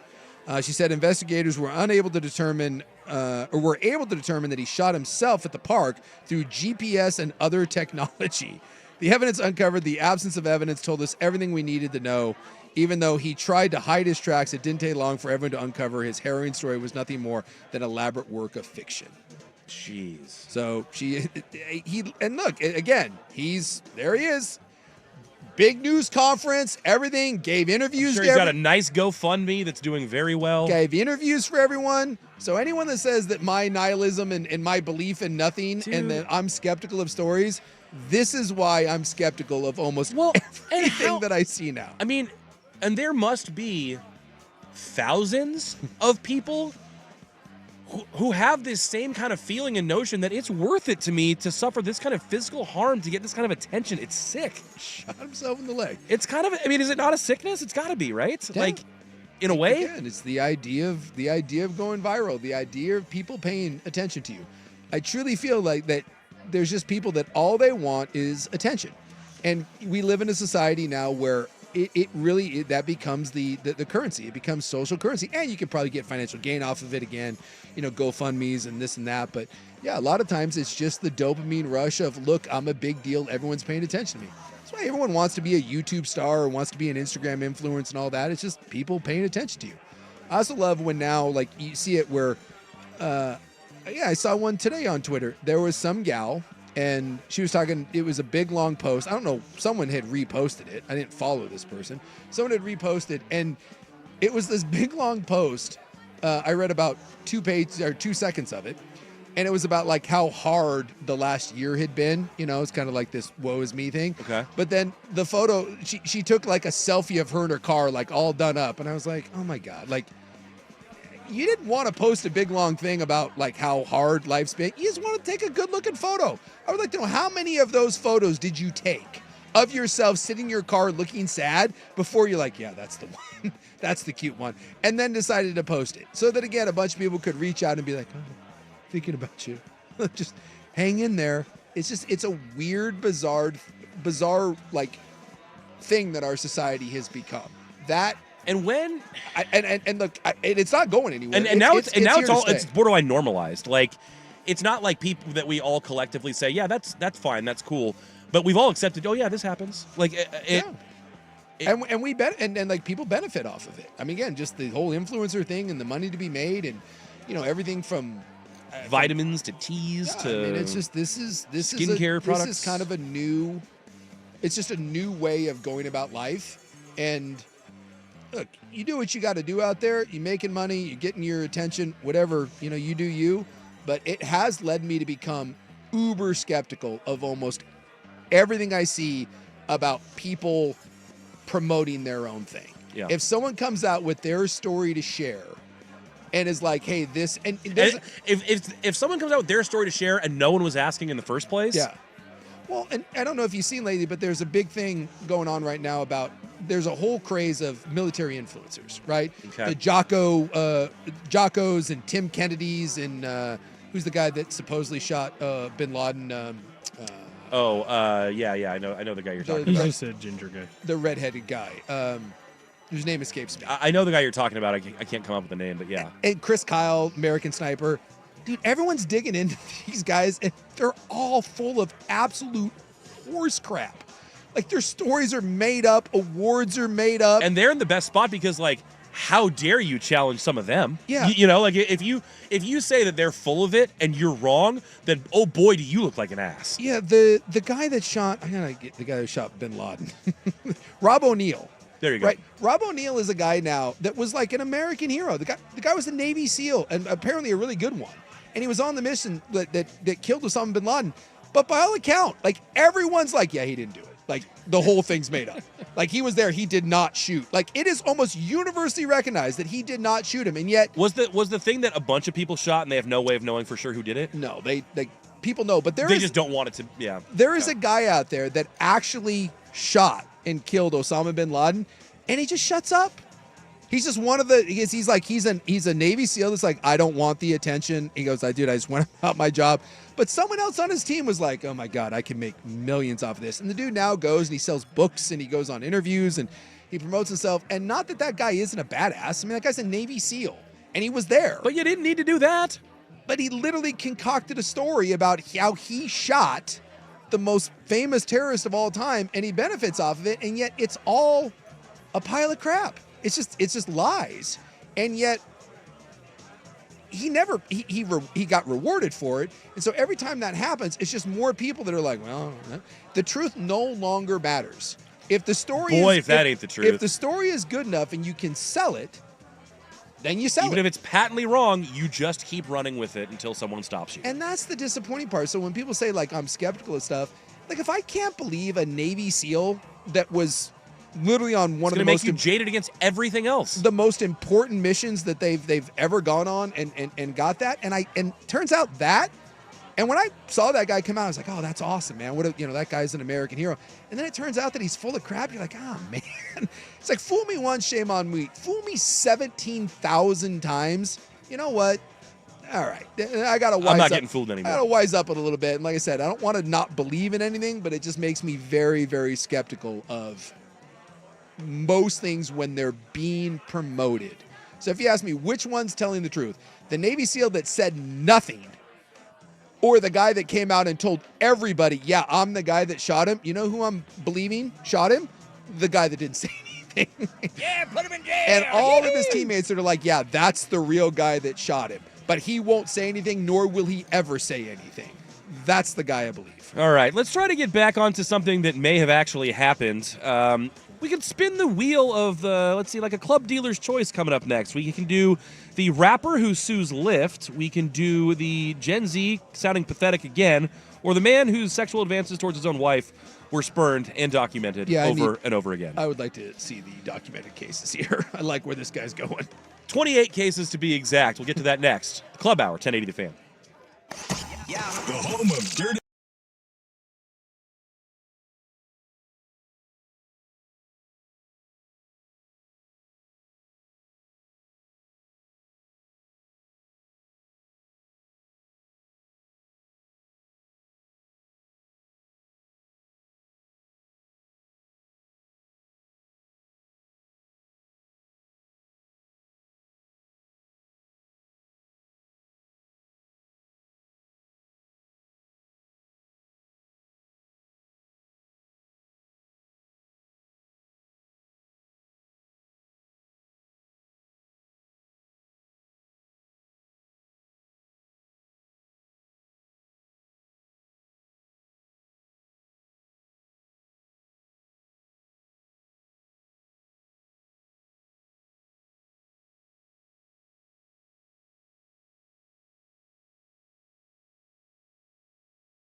little ass. Rock sliding eagle. Club 1080 with Isaac and Souk is brought to you by Pub Beer, the official beer of Cheap Fun. Double sun power! Welcome back to the club. A good thought here on the information, misinformation, and people making things up. What should we believe? This person says there are too many information outlets out there that are all looking for content, and as a result, proper follow-up and fact-checking has completely gone by the wayside. Unfortunately, this erodes our trust and our ability to act towards a common good. I could not agree more. It's a huge bummer because there are people who really want to do good, but there are also a lot of people who just want credit for doing things that make them look good. Someone said too, like the selfie of people sleeping. They're like, oh, I just got this photo of who took the photo of you sleeping, dude? You weren't sleeping. You took a photo of yourself with your eyes shut, and then you looked at that photo and thought, am I cute enough to post it? Again, I just go back. You can go to the Grand Canyon, go to all this, and people don't take photos of the Grand Canyon anymore. They take photos of themselves in front of the Grand Canyon, and you have to make sure that you look better than the Grand Canyon in the photo. They go to a concert now, whatever. It's just a series of phones. Anything you go to. National park, whatever, it's just a series of your phones up. And it's just the way the world works, and I get it. It's just, I guess I'm trying to, I guess in my own little world, I just am trying to put up a bit of a barrier, because I think that stuff can be dangerous. I think that stuff is addicting. Go watch, there's a documentary on it. The Social Network. The Social Network, it's terrifying. Social something. Yeah, it's there's on people Netflix. that like worked at Facebook and Instagram that are like, dude, this stuff is dangerous. Like the algorithm and stuff, like it gets you. Yeah, like somebody who just got stuff on earth. released from their job at TikTok, who'd been there for 2 years. They're like, "What's the number one thing that you have learned from being there?" And it was like that no parent should let their children all the way up to teenage years have TikTok. You know, what are they saying now? They're saying that the average teenager now, and again, maybe this is full of crap. I've seen it a couple different places where like the average teenager now has the anxiety of a psychiatric patient.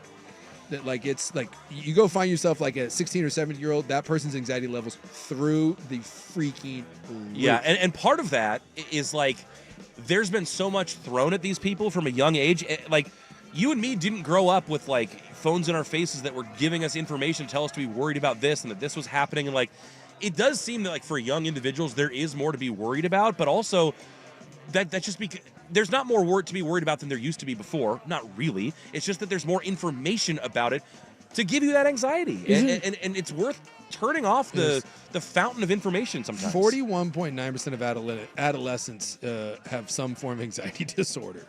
It's like, yee. So then this leads to this question, and here I am asking questions again. But is it, like, it has to be a confluence of multiple factors, right? Like, yeah, social media for sure, 100% plays a role in that.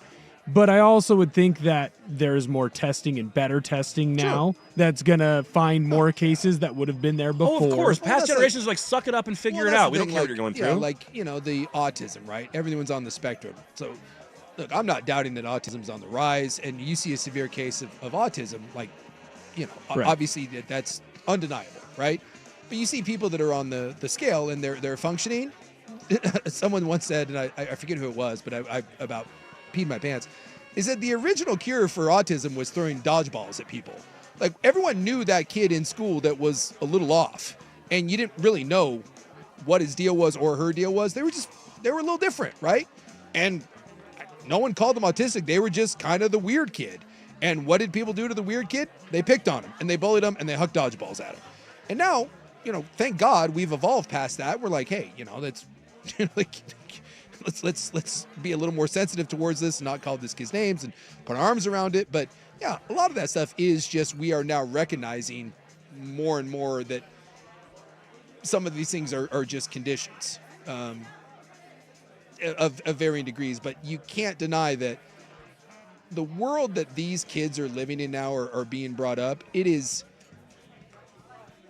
There's just more challenges being thrown their way than anything that we had to deal with, like everything from online bullying to you know, everything you do is filmed, everything you do is being monitored.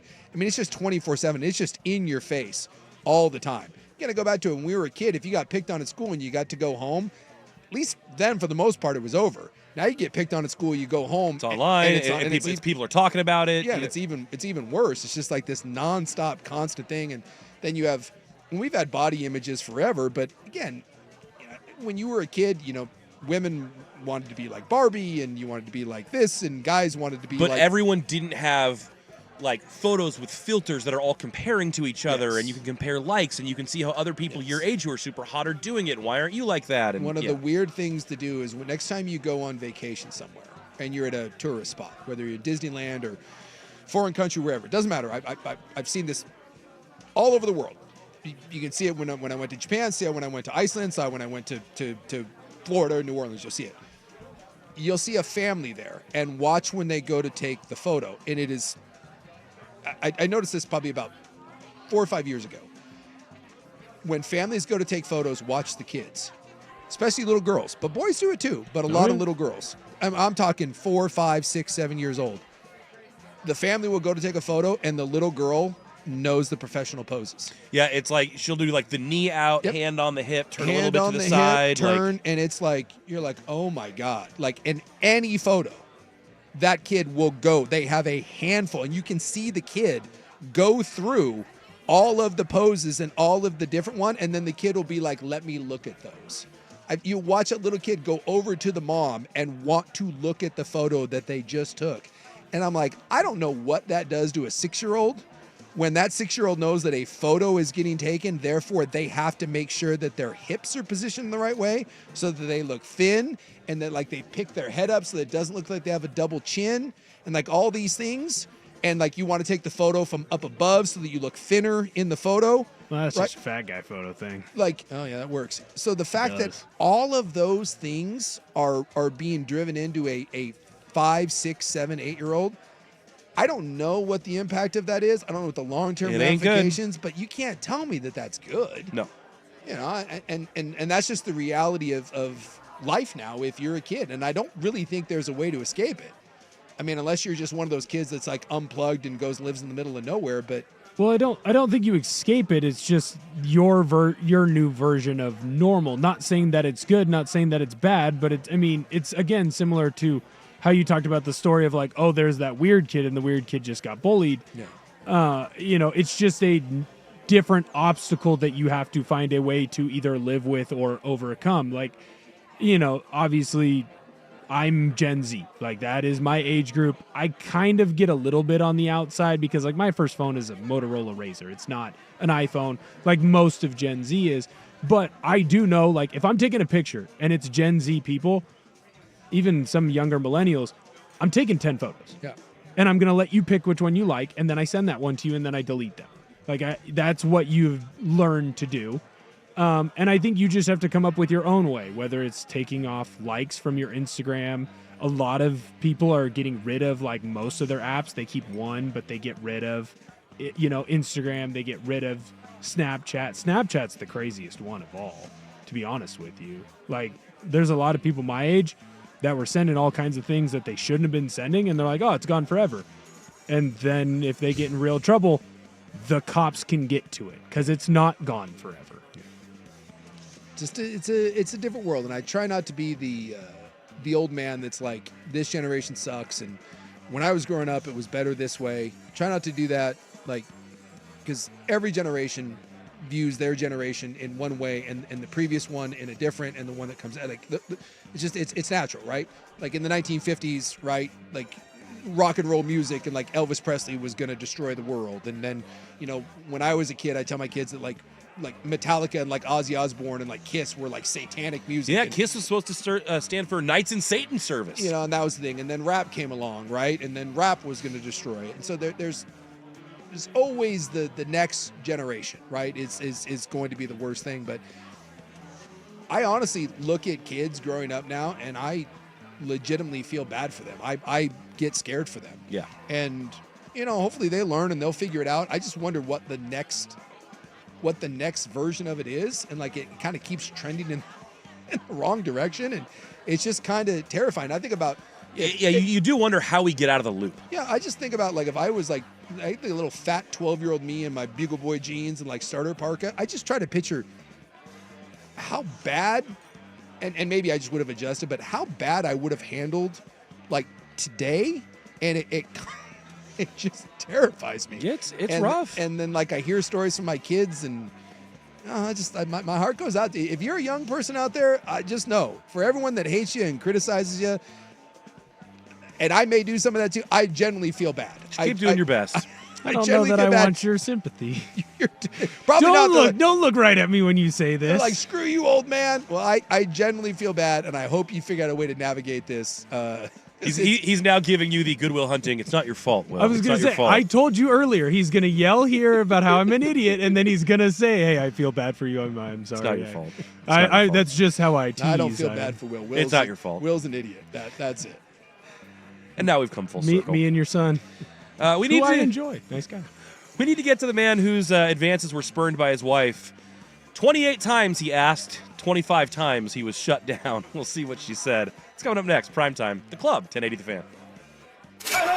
Now, from the Fan Sports Desk, a Sports Center update on 1080 The Fan. First on the Fan, couple NBA games in the fourth quarter. Currently, the 76ers are blowing out the Lakers 105-83. Lakers aren't going to get a back-to-back win, barring an insane comeback. In the fourth quarter in Atlanta right now, the Rockets are leading the Hawks 94-80. Opened up a big lead in the third quarter for the Rockets, scoring 33 there. Your Portland Trailblazers are going to be in action here in about 30 minutes or so. They're taking on the Milwaukee Bucks in the Moda Center. DeAndre Ayton is back. He's going to play and start. Bucks are favored by 5.5. Tip-off at 7. More sports scores and stories in 30 minutes. I'm Will Ortner at the Fan Sports Desk. Listen live or on demand on the Odyssey app, the Fan's desktop player, or tell your smart speaker to play 1080 The Fan. The Fan is live on YouTube.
Club 1080 with Isaac and Souk is brought to you by Pub Beer, the official beer of Cheap Fun. Double Sun Power! Welcome back to the Club Hour. Yeah, the statement I just made to Buck was never get into a racial conversation with an old person. Yeah. Because you're about to hear some things that you don't want to hear. Just say, Even if they're intended to be it positive. doesn't matter. If you're talking to your parent, anyone over the age of like 65, just don't have it. I promise you are not gonna like what comes out of their mouth. Just avoid. Nana, we don't need. Just done. Yep. We're done. Well, let's talk a little bit about a man named E.J. Dixon. All right, what's old EJ up to? Well, EJ was tired of his wife turning down his advances for fornication, and so he decided to start documenting the times that he asked. Bold move, I like it. The times that she said no, why she said no, and in some cases a footnote as to what happened after that. I already have a critique. I love everything about what this guy has going on right now. And that- Unlike and the that is what, 11-year-old, Will? I believe this is true. I believe this is true too. I think that he needs to list how he approached it. That is Probably. true. Yes. That is true because look, Needs some self-reflection. yeah, look, if your lady, if you are in a relationship and your lady is constantly turning you down, one of two things: either A, you just need to get out of the relationship, it's not working, or two, you might want to take a long, hard look in the mirror. Well, the comments on this thing are saying things like, is he just fat? What's the deal? Put on some weight. But it can't just be that because if you No, they're married.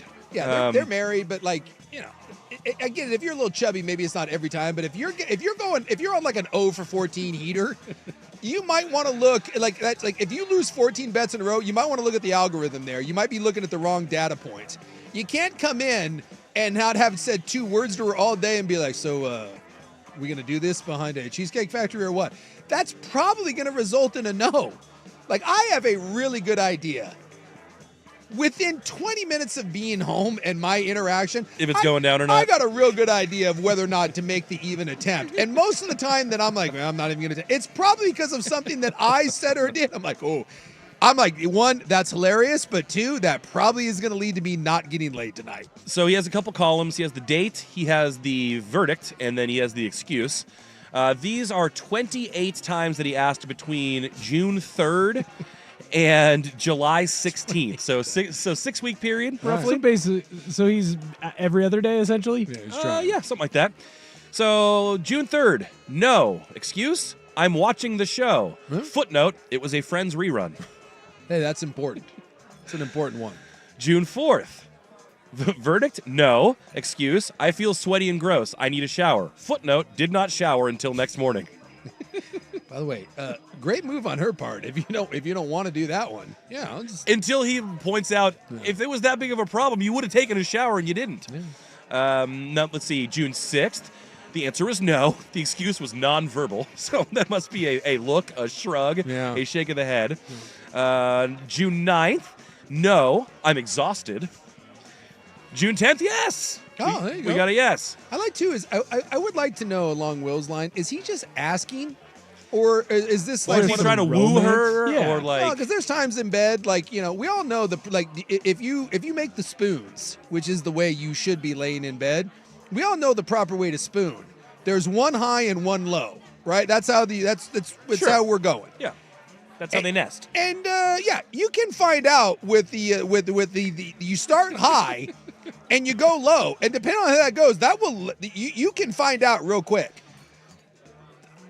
Are you going high low, or are you just like Are you asking? Like, Yeah, are you? that's what I or wanna is it know. like, hey babe, want to do it? Yeah, Like, that's I'm- what Rob would do. I feel like that's a Rob. So we gonna do this? do or, it? We gonna do this or what? Been 2 days. So he got some action on June 10th. He asks again on June 11th. Answer no. The excuse, I'm still a bit tender from yesterday. That's 3 in a row. Well, good for you. Hey, this guy's bringing the heat. All right, I like where we're going. June 12th, no, nonverbal. Yeah. June 13th, no, I'm trying to watch the movie. Footnote, she fell asleep 15 minutes later. Yeah, look, that's a tough one. I'm not going to lie. That's happened a time or two where it's like after the movie, we know what's supposed to go down, but then you're like, she passes out, and once the pass out, then You're like, so then you got to wake her up to like be in the mood again. and she's tired. Sometimes you also got to know, like, if it's a big actress or actor of theirs, don't put that movie on because they actually will watch the movie the whole time. Look at you with your ways. Yeah, there's Don't turn on the Kardashians. Or turn on a movie maybe with a Ryan Gosling in it. I found that to be very. But as Will points out, would she care about the movie too much then? No, see, you're fine though, because trust me, you watch The Fall Guy. Good things are going to happen at the end of The Fall Guy because you got 2 hours of Ryan Gosling without a shirt on. She may not be thinking of you, but what do I care? You know, I'll Gosling the hell out of that. Never Let's go. stopped me before. Yeah. We go to June 16th. The answer was no. She said, "I'm too drunk and I ate too much." I will say, also, word of the wise, if you're going out, anniversary, whatever, sex before dinner. That is a smart move. That's a better move. You go out to Ringside, you go to a nice restaurant, something like that. There is a good chance we're getting drunk, we're getting bloated. We're getting tired. We're getting full. We're couching ourselves. I'm telling you, as a wily vet, the move is pre-date sex. That's correct. While you're getting ready, give yourself a little extra time, woo her, tell her how beautiful she is. You do that, and then you go out, and whatever happens at dinner at that point doesn't matter. You can have an extra beverage. Yes. She can have an extra dessert. It doesn't matter. Getting ready, you look so good. We need to do this now. As long as you budget enough time for her to get ready again, it's a stroke of genius. Which dovetails perfectly into his June 18th request, where she said no. The reason, I won't have time to get showered and ready for dinner. Bingo. But footnote, we were 20 minutes early. You got to make sure there's ample time. He's pointing out there was ample time. She's just saying there wasn't. You could also shower together to save water. No, that's right out. There's Yeah, nothing. The shower overrated. Together, that's the I Is worst. that a young man's game? It's shower- at least a young man's game. It might even be a liar's game. I don't think anyone I'll actually tell you likes what, it in the you shower. could have Livy done and be like, you want to shower with me? And I'm like, no, because it's going to lead to me standing in the back being freezing cold while you have warm water on you. That is right out. And you Young know what? man's At game, this apparently. point, my back and my knees, we ain't standing doing jack. No, it's not happening. Hey, you want to take a shower together? No, I don't. You could pick first or It's second. an option to save time. No, right out. Agreed. Now we've pretty much got through most of the different excuses here, but we have a no nonverbal. We have a no, I have to be up early. We have another no nonverbal, then followed by a yes on June 27th. Then on June 29th, you're too drunk. June 30th, I feel gross. July 1st, I'm not feeling good, I ate too much. July 3rd, I'm sweaty and gross and I'm tired. 4th of July, nonverbal. 5th of July. Not even for America? 5th of July, I might be getting sick. July 6th, I still don't feel 100%. See, she's good at parlaying the previous day into the next day at least. She did the, well, I'm too tender from yesterday, and the, I might be getting sick. Well, I still don't feel 100%. Then we've got the July 10th, I need a shower, I feel gross. July 11th, I'm too tired. Another yes on July 12th. A simple no on July 13th. A nonverbal no on July 14th. And the I'm watching my show and I don't want to miss anything on July 16th. Wow. Thank you, E.J. Dixon, for doing all of your documentation. I appreciate this man's effort, but I will call into question. I think EJ, I got to imagine this doesn't work in his favor. No, I would like to know what happened when EJ brings this to. Apparently, he emailed her the spreadsheet. And do we know what the reaction to that was? Unclear. It's not going to be received well. No, it isn't. Can I just say unless that it's one of those things where she says, I never do that, and he's like, okay, fine, I'll start keeping track. Also but that weird. That constitutes keeping score, and keeping score in a marriage or relationship, never a good idea. No, I just think in general, this couple is not having sex. It's not. No, they documented it twice. Yeah. 3 times. I think that's probably about par for the. And we all know you hear of those relationships, and you're like, you guys never have sex, and I think this is. There's nothing that's going to happen. Neither one of them is changing behavior. This is going to go on for the next 30 years and probably gets less and less.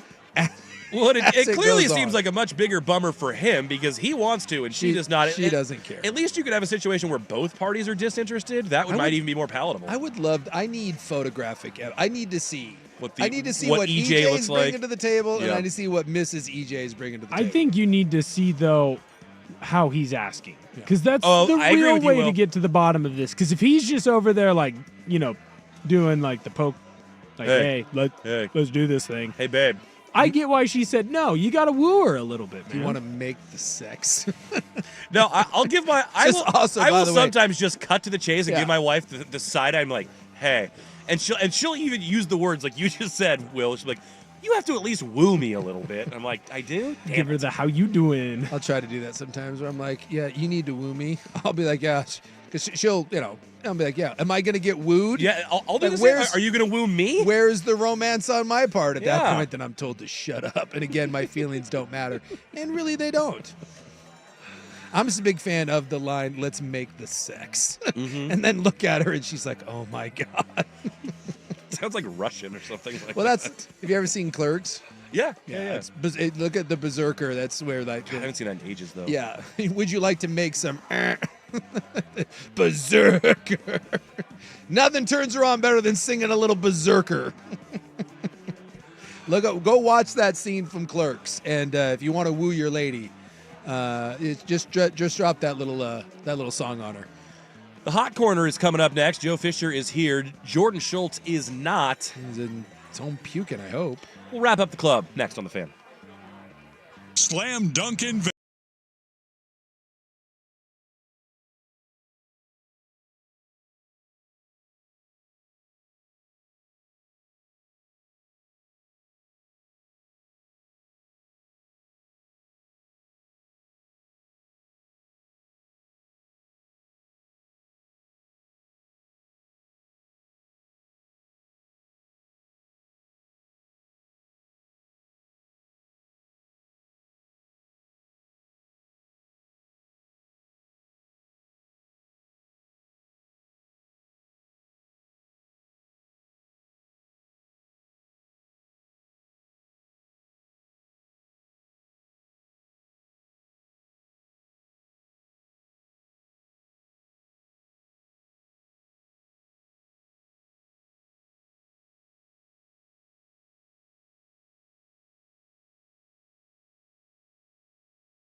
and Souk is brought to you by Pub Beer, the official beer of Cheap Fun. Can I get a hot tub? Not a lot of time left because our listeners are outstanding. The texts are fast and furious on old EJ's spreadsheet here. Well, I think everybody that's been married or been in a long-term relationships, that's a thing. How much sex do you have? How do you how much does one want it versus the other? This one text says, coming from a guy married 25 years, this dude's getting a ton of action. Another one says, my wife gives me the old deep sigh when I ask if she wants some of my mediocre at best wiener. It's a great way to ask. You want this mediocre wienering? And then someone else asked, but the real question is, how do you bring up getting some action in the back door? That's tough right there. If your wooing game wasn't on for stop number 1, it probably isn't for stop number 2. That means a lot of you need a lot of liquor for that one. I think you wait until both of you are properly inebriated and then buckle up. Multiple people saying that we need a ROP